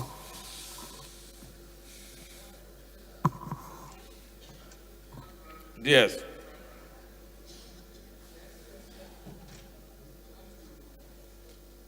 And then once again, my name is Ahmed Idris. I represent Waseferi Constituency, Plateau State. Your Excellency, I want to align myself with my brother, Honorable Gagdi, on this particular motion. Reason being that when you make work very omnibus, at the end of the day, you don't find report turn it back into the floor of the House. And it's good that we use certain situations to correct anomaly and then set as a lesson and deterrent to others. In this particular case, sir, I was privileged to have this information. I don't even know that somebody's coming with a motion. But what I did was to send the information that I have first to the Honorable Dil, who is the chairman of the agency that happened to have this malpractice. And again, send it to the chairman, federal character. And from the allegations, he has not captured that one, from the allegations that are on the table, you find fresh graduates having positions of managers, including the minister's son. That's what it is captured. Including? The minister's son of the Sovasi agency. And so it's quite grievous. And let us not water it down. I believe that they should do a good job and return to us and act upon it as appropriate. That's my plea. I think the DS, Gagdi, and they have a point in the sense that we don't want to water this thing down, and then we want the report as soon as we can. If we cut across all agencies, they will 3-4 months. They won't have finished their work. And you know, like they say, too many hands spoil the broth. So we cannot, I think we should, but we'll put the question. Those in support of the amendment, please say aye. Those against, please say nay. Those in support of the amendment, please say aye. Those against, please say nay. You have important information. Oh yeah, what's your information? What's your...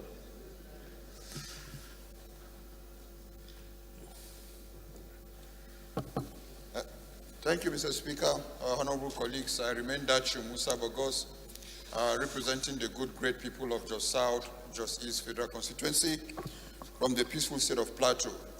Just a background information so that the leader won't feel that we put down his amendment, in the sense that already investigating the abnormalities of employment in all agencies, especially as a result of the statement made by Mr. President on issue of ghost workers and so on and so forth. If you remember, Mr. Speaker, there was a motion here some times back, and it was giving the Anti-Corruption Committee to check that. So for this very motion, we should allow it to go just because of these specifics, while the Anti-Corruption Committee and Public Service is already handling the illegalities of nominal roles in various agencies, just like from the motion leader brought. So that's why I say let's guide, because already the Anti-Corruption Committee and Public Service is handling that issue. Thank you, Mr. Speaker. All right. So you are saying that you're already investigating in other agencies.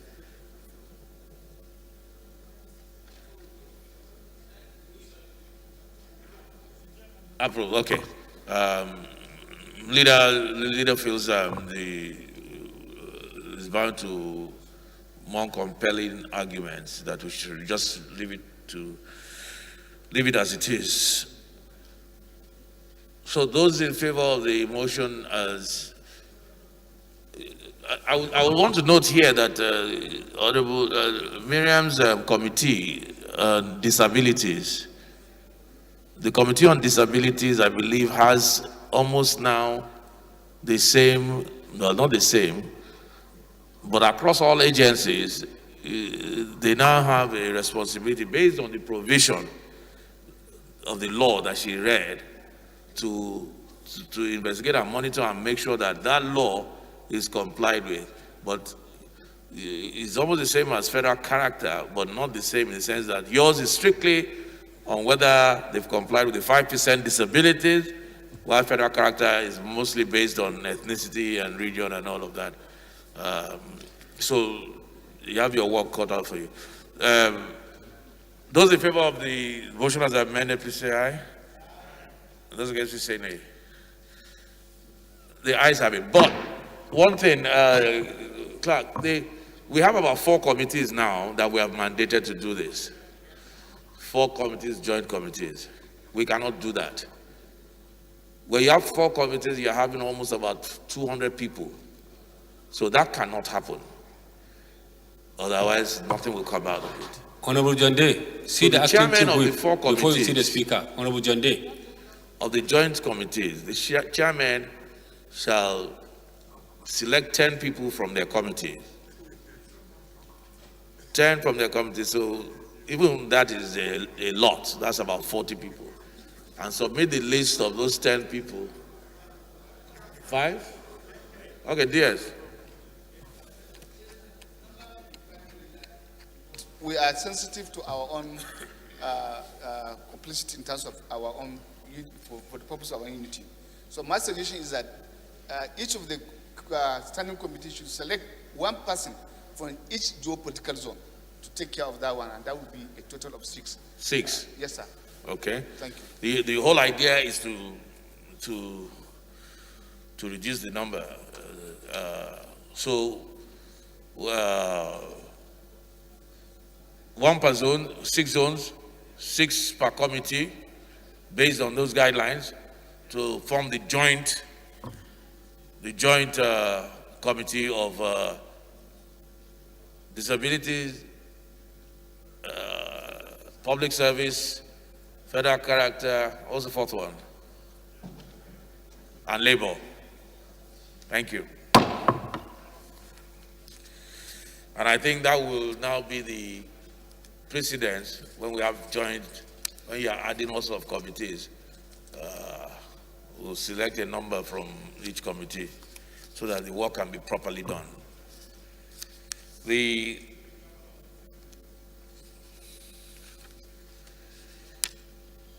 I should hit the gavel on that one. Okay. Thank you. Honorable Ben Kalu. The 13th order of the day is a motion on call to make skills acquisition a compulsory subject in the basic education curriculum, standing in the name of Honorable Ganiu Abiodun Johnson. Honorable Johnson is invited to move the motion.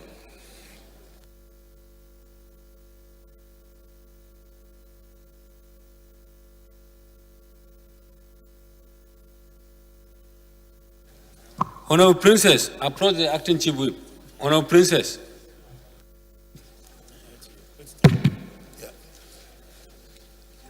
Thank you, Mr. Speaker, honorable colleagues. My name is Abdulgani Johnson. I represent the good people of Oshodi Sol of Federal Constituency 2. I rise to move the motion on call to make skills acquisition a compulsory subject in the basic education curriculum. The House knows that over the last 2 decades, innovation and creativity have become critical skills for achieving self-employment and national economic development. Also note that skills acquisition and creativity are only being taught in secondary schools and tertiary institutions in Nigeria. Further note that according to National Bureau of Statistics, NBS, the total number of people classified as unemployed increased from 17.6 million to 20.9 million between 2017 to 2018, and keeps increasing due to increase in Nigeria's population. Aware that the current curriculum only prepares students towards acquiring academic qualifications without skills for self-development. Also aware that skills acquisition, which may take the form of innovation, creativity, has become critical for achieving success in any given economy. However, the current curriculum centered on academic qualifications and government jobs alone are not enough for a sustainable economy. Cognizant that in Nigeria, there is a low level of practical adaptation of knowledge acquired.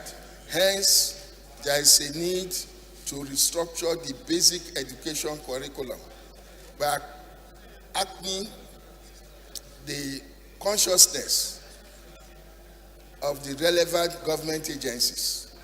Also, cognizant that the Nigerian Educational Research and Development Council is responsible for curriculum. Honorable Danjuma, allow the chairman of appropriation to concentrate. Honorable Danjuma. Education in Nigeria. Encouragement, promotion, coordination of educational research programs carried out in Nigeria.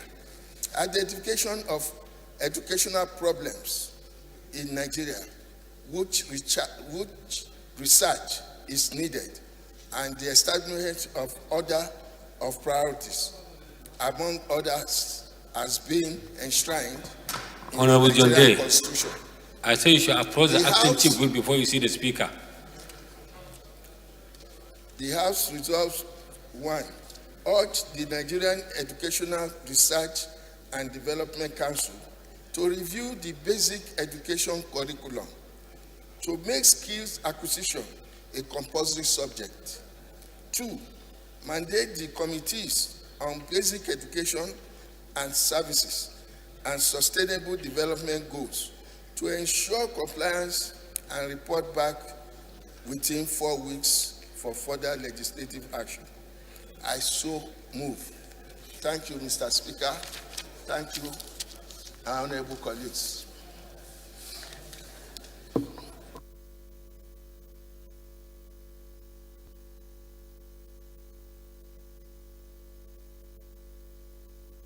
Honorable Edu.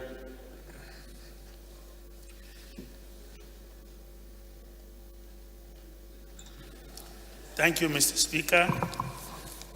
Respected colleagues, I remain Representative Edwin Olanrewaju, representing all the people of Abeokuta South Federal Constituency. I hereby stand to second the motion ably moved by Honorable Johnson, considering the importance of this motion. I so second, Mr. Speaker. Thank you.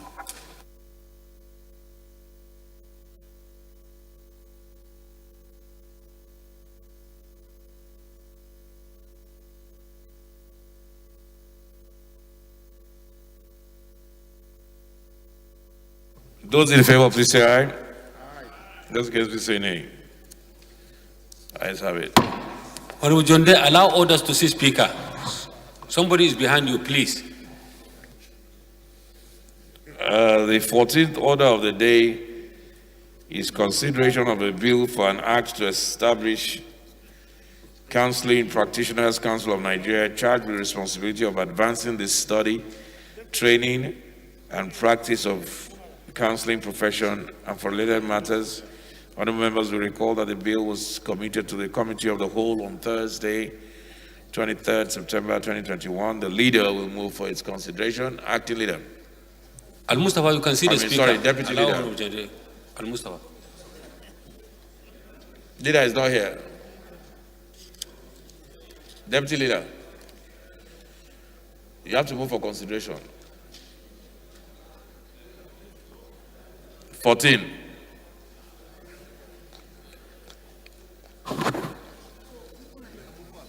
Mr. Speaker, we have two reports from the same committee. Whip.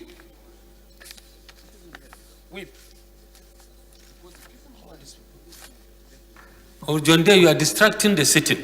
Please allow speaker to concentrate. Somebody is raising the consideration or report. You are disturbing the speaker. Please, go back to your seat.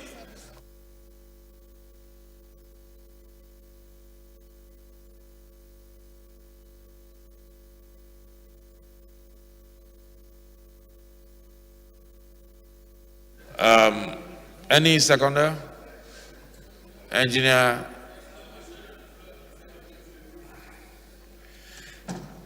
did you not move for consideration of report? Okay, you haven't moved yet. The distraction is too much. I can't even concentrate. Mr. Speaker, Aliu. I would like to suggest that we take the two together because they are from the same committee and similar content.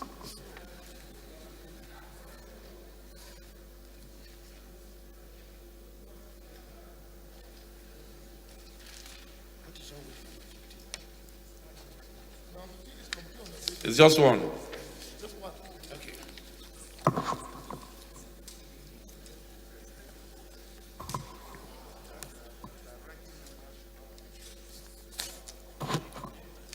Mr. Speaker and my dear colleagues, I am Comrade Peter Akpatisin, MNI. I represent the great people of Akoko Edo Federal Constituency. Mr. Speaker, I move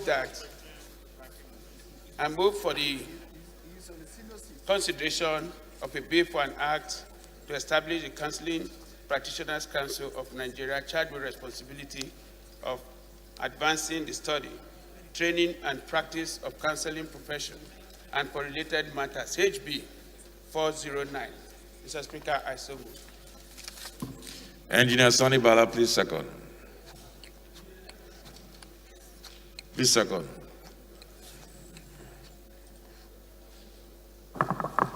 Honorable Speaker, honorable colleagues, I am Honorable Engineer Sani Bala Sanya, representing Kunchi Sanya Federal Constituency from Kano State. I rise to second the motion as ably moved by Honorable Member. I so second. Thank you. Those in support, please say aye. Those in support, please say aye. Those against, please say nay. Ayes have it. The 15th order of the day is consideration of two reports of the Committee on Aviation. Honorable Nolin Naji will move for the consideration.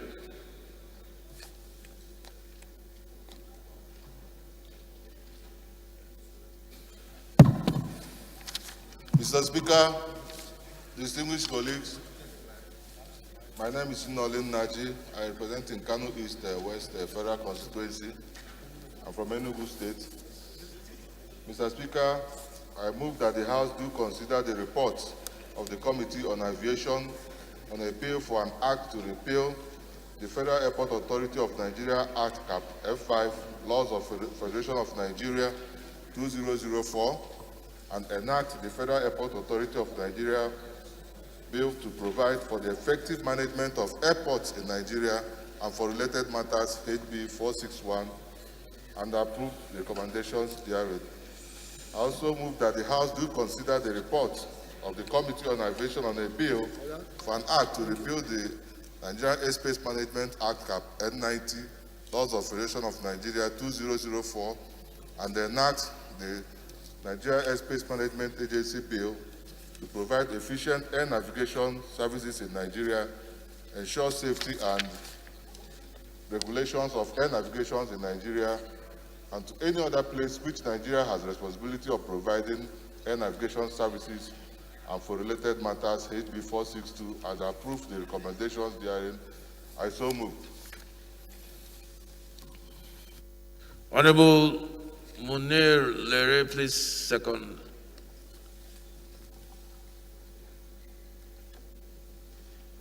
Thank you, Honorable Speaker.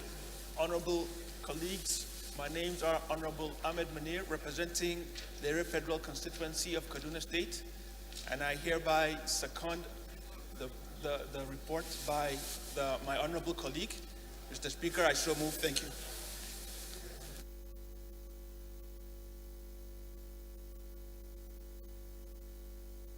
Those in support, please say aye.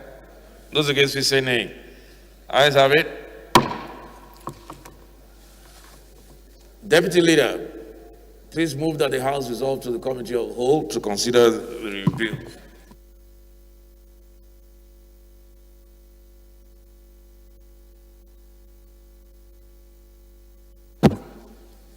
Thank you, Mr. Speaker. My distinguished colleagues, once again, I am Comrade Peter Akpatisin, representing the people of Akoko Federal Constituency. I move that the plenary do dissolve to the committee of the whole to consider reports. I so move, Mr. Speaker.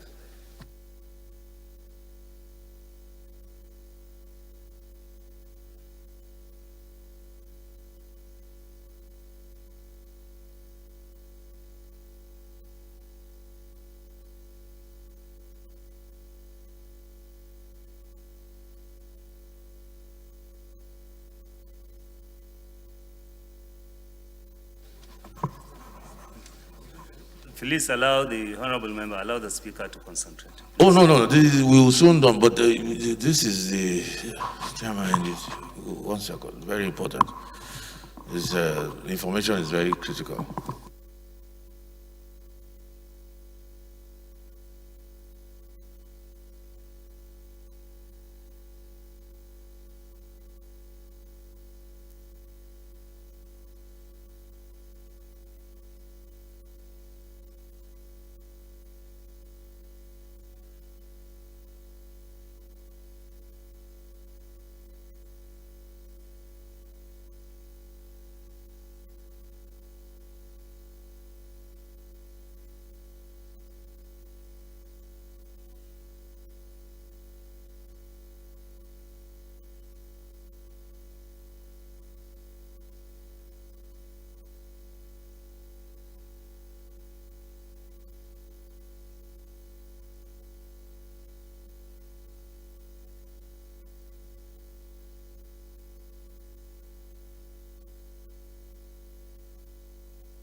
Okay. Did anybody second that? The Honorable Bumi Ojo, please, next time don't distract me. Who seconded? Okay, Honorable Lere was one that seconded that. Okay. Those in support, say aye. Just guys, please say nay. Ayes having, the House now resolves to the committee of the whole. I leave you in the safe hands of the Deputy Speaker. Yes.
say he didn't give me my file.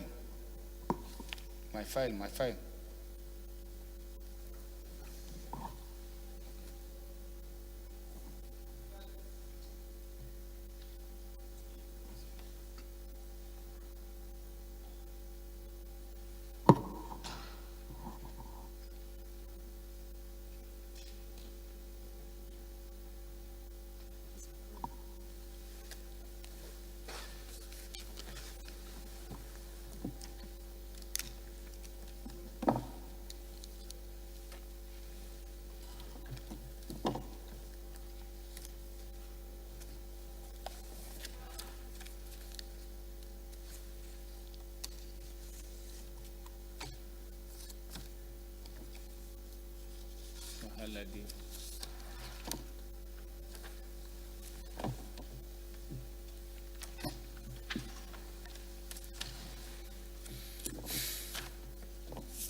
Yes, very cool. The third bill to be considered is for an act to establish counseling practitioner Council of Nigeria charged with responsibility of advancing the study, training, and practice of counseling profession.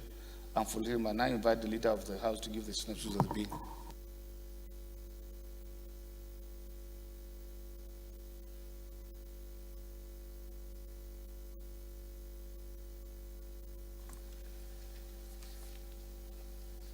Mr. Speaker, Mr. Chair, my dear colleagues, the bill in question seeks to, let me be very clear.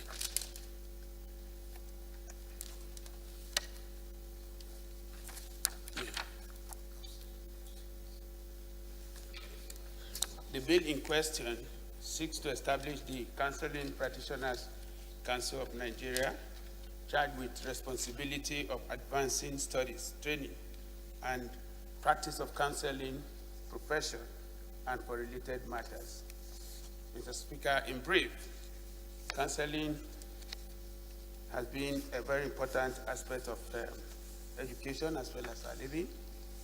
But just now, because there's no central organization that is responsible like you have in ICANN and others, the nation has not been able to have the benefits, the full benefits that the people of Nigeria could have from it, and hence the need for this bill. I wish to seek the support of our colleagues to consider it and pass it for the next level. So I move, Mr. Speaker. Respectable colleagues, we now move into the constitution. Clause 1. Yes. Honorable Moreno. Thank you, Mr. Chairman. I remain Honorable Dr. Ajibola Moreno. I seek to most humbly amend Clause 1C and D by first of all deleting the semicolon after immovable and completely deleting it, and secondly removing D in parentheses. That small D in parentheses, not supposed to be there at all, so that it will read, may acquire, hold, or dispose of any property or immovable property for the purposes of its functions under this bill.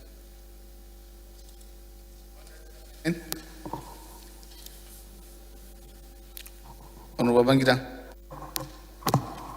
Mr. Chairman, honorable colleagues, my name remains Honorable Bangida Ibrahim, representing Malafashi Kafur Federal Constituency and from the seat. I rise to support the amendment to clause number 1 that C and D should be matched and be adjusted as such. Thank you.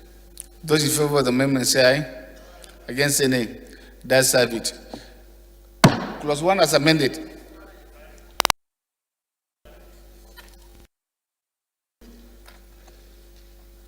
Clause 3.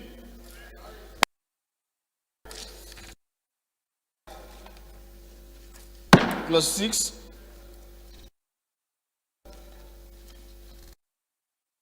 plus 8, plus 9, plus 10, plus 11, plus 12, plus 13,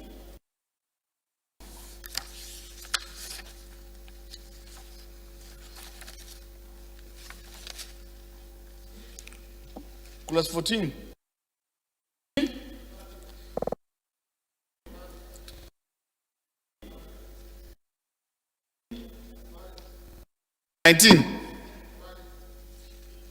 direct me to the page.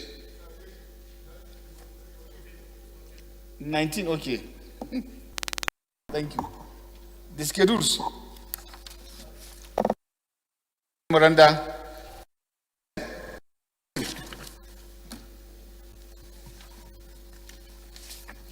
Let's to be considered for an act to repeal the Federal Airport Authority of Nigeria Act, Cap F5, Laws of Regulation Nigeria 2004, and enact the Federal Airport Authority of Nigeria Bill to provide for the effective management of airports in Nigeria and for related matters. I now invite Honorable Naji to give the synopsis of the bill. No, why are you there? Just nothing, no problem. I just want to be close. I thought you are planning to the camp. I just want to be closer. Okay, thank you. He said you thought that won't happen.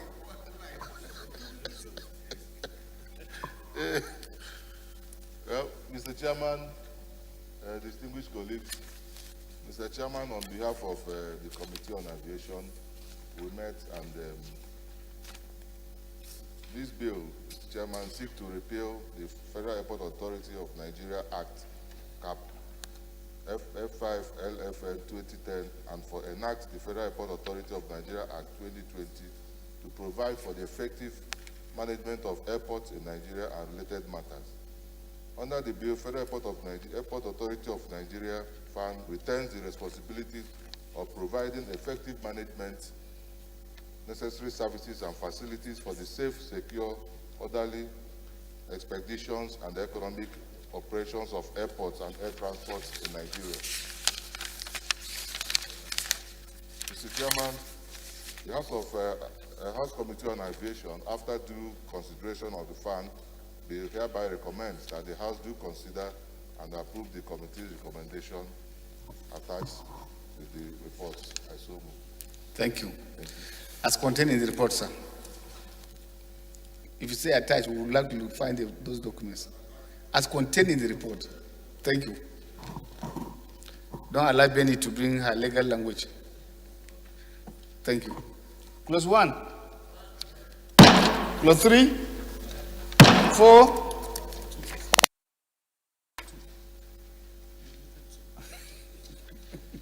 Clause 2.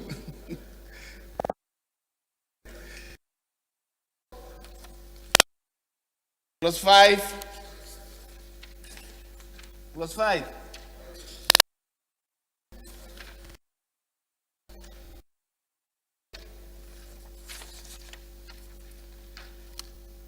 Clause 8. 9. Clause 10. Clause 11.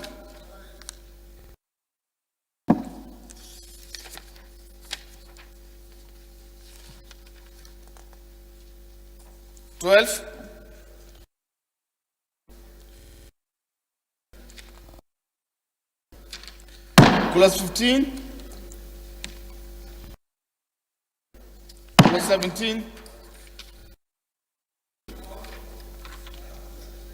clause 18, page 33, colleagues.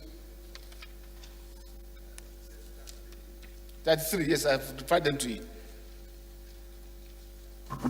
The annual estimate and expenditure. If you look at the proposal of the bill, it says the authority shall, with approval of the board. But that approval of the board is removed. So I want it to be inserted back. The authority shall, not later than 30th September in each year, submit to the President through the Minister an estimate of the expenditure and income of the authority during the next proceeding year. So if you look at the bill, the content of the bill says the authority shall, with the approval of the boards. If you look at the committee recommendations, they have removed the approval of the boards. Well, I think possibly is to envisaging. There are many times, even though that's what it's supposed to be, we are supposed to have our board constituted at all times, but in some instances you may not have the board. We can put exemption clause where the board is not in place. Then, because if you said the authority shall, no later than 30th September in each year submit to the president, then what about if the board is constituted and the board exists? Well, I don't know. You know, agencies are supposed to be like kind of if they are submitting an estimate, the part of the bottlenecks that you find, you will agree with me, at times are the undoing of board members. But it applies to all statutory agencies. You cannot submit a budget without the approval of the board. So who's going to prepare the budget? Well, it's your own committee, like carry out.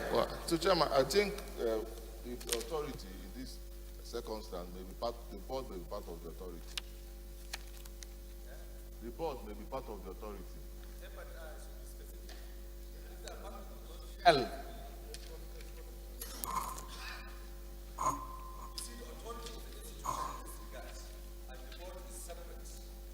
No, it cannot be separate, sir. It's part of the authority. I agree with you.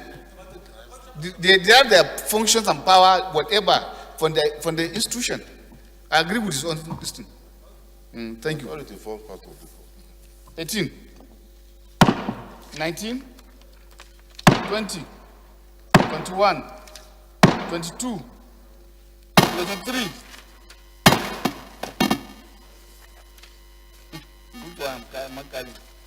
Plus 24, that's 41.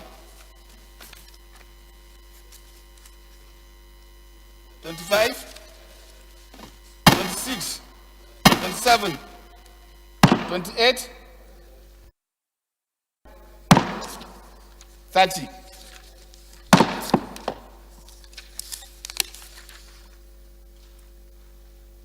+1 plus 32.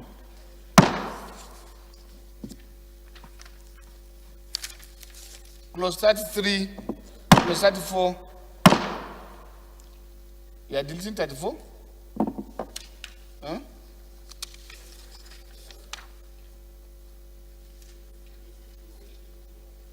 Yes. Okay, 35. 36. 37. 38. 39. 40 plus 41 plus 42 plus 43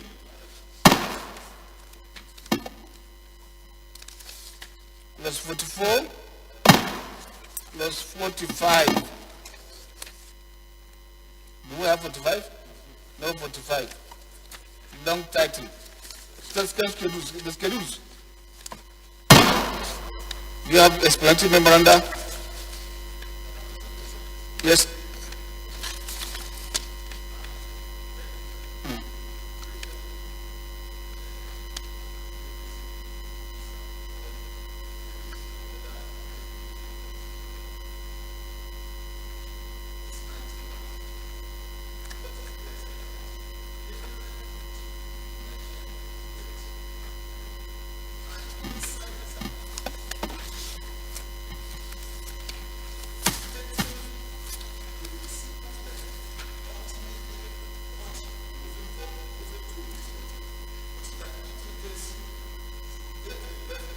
That the cost of doing his business should be recoverable, and indeed we expect that they will be sending more money to the federal government. On this occasion, that section is recommended deleted. 19? Yes, sir. Page what? Page 35. Such a beautiful idea.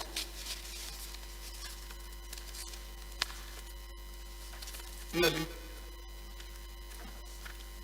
So page 35, sorry, excuse me, let me be there first. Page 35, sir. 19.1. general duty to be financially prudent.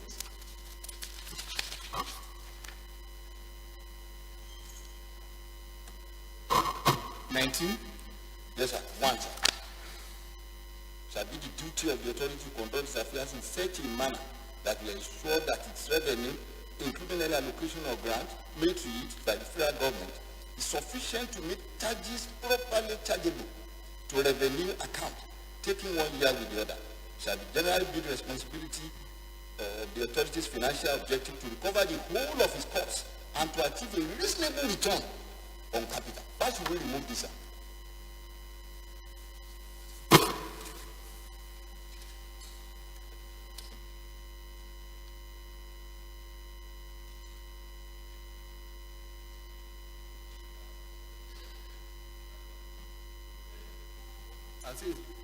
No, you agree with me and then move with proper motion. No, don't. Let me, well, I have observation on it, please. Okay. Mr. Chairman, if you look at what 19, the recommendation is, they say it shall be the duty of the authority to conduct its affairs in such a manner that will ensure that its revenue, including any allocation or grant made to it by the federal government, is sufficient. Yeah, I think I concur with you. Sufficient to meet to meet charges. And because what in this case now, the new trend that we're about having in that industry is to allow them generate their revenue, take care of themselves. Yeah.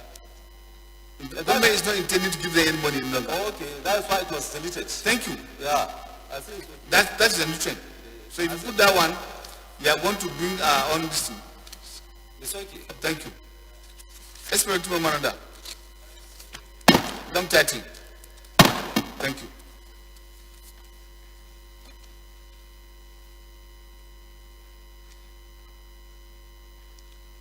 My respected colleagues, the third bill to be considered is for an act to repeal the Nigerian Airspace Management Agency Act N90 Law Supervision Nigeria 2004 and enact the Nigerian Airspace Management Agency Bill to provide efficient air navigation service in Nigeria, ensure safety and regulations of air navigation in Nigeria and to any other place which Nigeria has the responsibility of providing air navigation services and for this matter. Now invite on the Plenary to give the signature to the bill.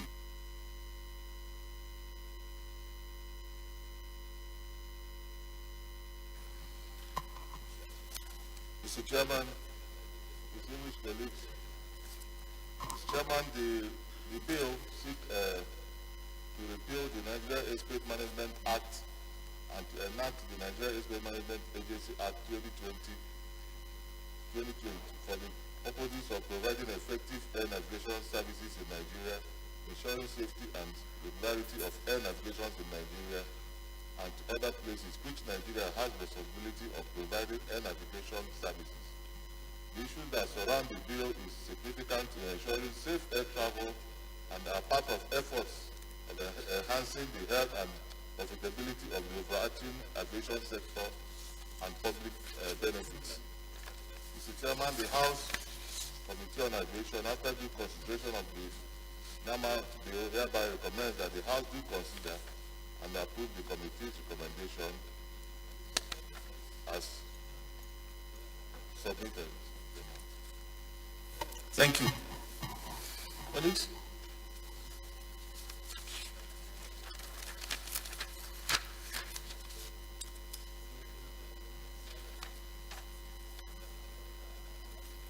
Plus 1. Plus 2. Plus 3.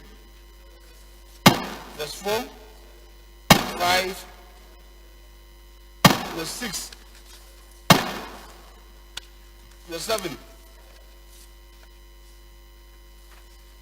plus 8, 9, plus 10, plus 11, plus 12, plus 13, plus 14, plus 15, plus 16, plus 17, 19, Clause 20. Clause 20. Clause 21.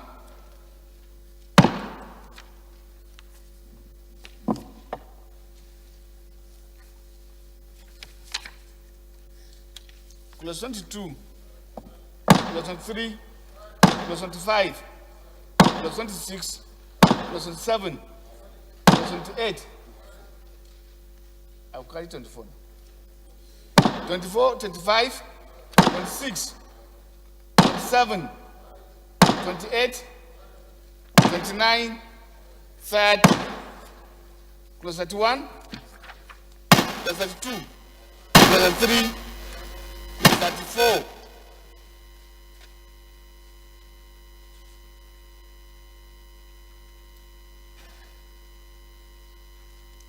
Clause 34. Nobody's in the business. I thought 34 would be of interest. 35. 37.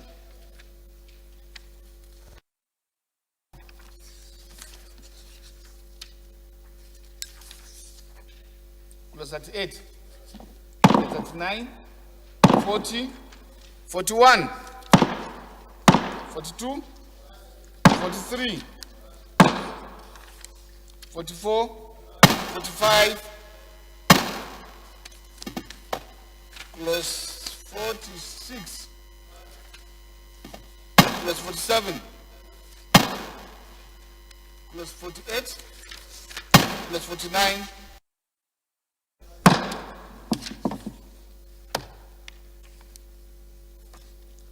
'51, 52,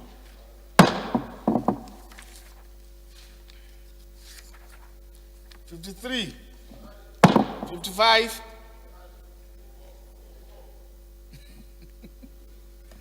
53, 54, 55,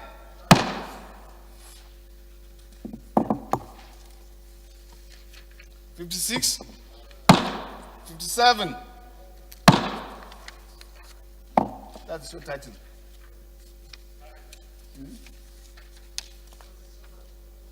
Short title. Explanatory memoranda. Long title. Leader. Move that will revert to plenary to report progress.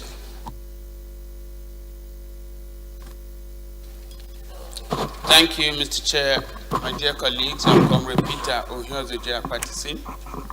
I move that this Committee of the Whole reverts to plenary to report progress. I so move. Acting Whip. Thank you very much, Mr. Chairman, honorable colleagues. I second that the House reverts back to plenary to report progress. Those in favor of the motion say aye. Against say nay. That's have it. House is here to vote to plenary to report progress.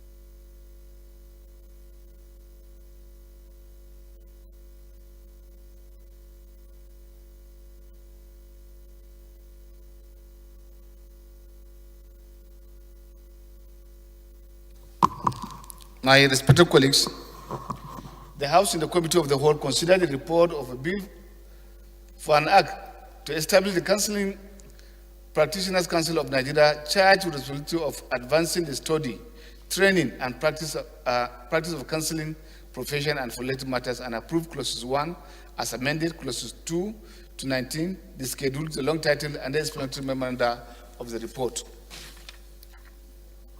Respected colleagues, the House and the Committee of the Whole considered the report of the Committee on Aviation on a bill for an act to repeal the Federal Airport Authority of Nigeria Act, Cap F5 Laws of Regulation Nigeria 2004, and enact the Federal Airport Authority of Nigeria Bill to provide for the effective management of airports in Nigeria and for related matters, approved clauses 1 to 44, the schedules, the long title, and the explanatory memoranda of the report. Respected colleagues, the House and the Committee of the Whole consider the report of the Committee on Aviation on a bill for an act to repeal the Federal Airspace Management of Agency Act Cap N90 Laws of the Federation of Nigeria 2004 and enact the Nigerian Airspace Management Agency Bill to provide efficient air navigation services in Nigeria, ensure safety and regulation of air navigation in Nigeria and to any other place which Nigeria has a facility of providing air navigation services and for related matters. Approve clauses 1 to 57, the schedule, the long title, and the explanatory memoranda of the report. Leader, move for the adoption of the report. Mr. Speaker, my distinguished colleagues, once again, I'm Comrade Peter Herzog Patterson, representing Akoko people. I move that the reports of the committee as presented by Mr. Speaker be adopted by this House. I so move. Seconder, Honorable Bengida. Mr. Speaker, honorable colleagues, my name is Honorable Bengida, representing Malafashi Kafur constituency. I'm from Kaseda State. I rise to support that the report of the Committee of the Whole be adopted. I so move. Those in favor of the motion say aye. Against say nay. The ayes have it. Leader, move for the adjournment of the House to tomorrow 11 a.m.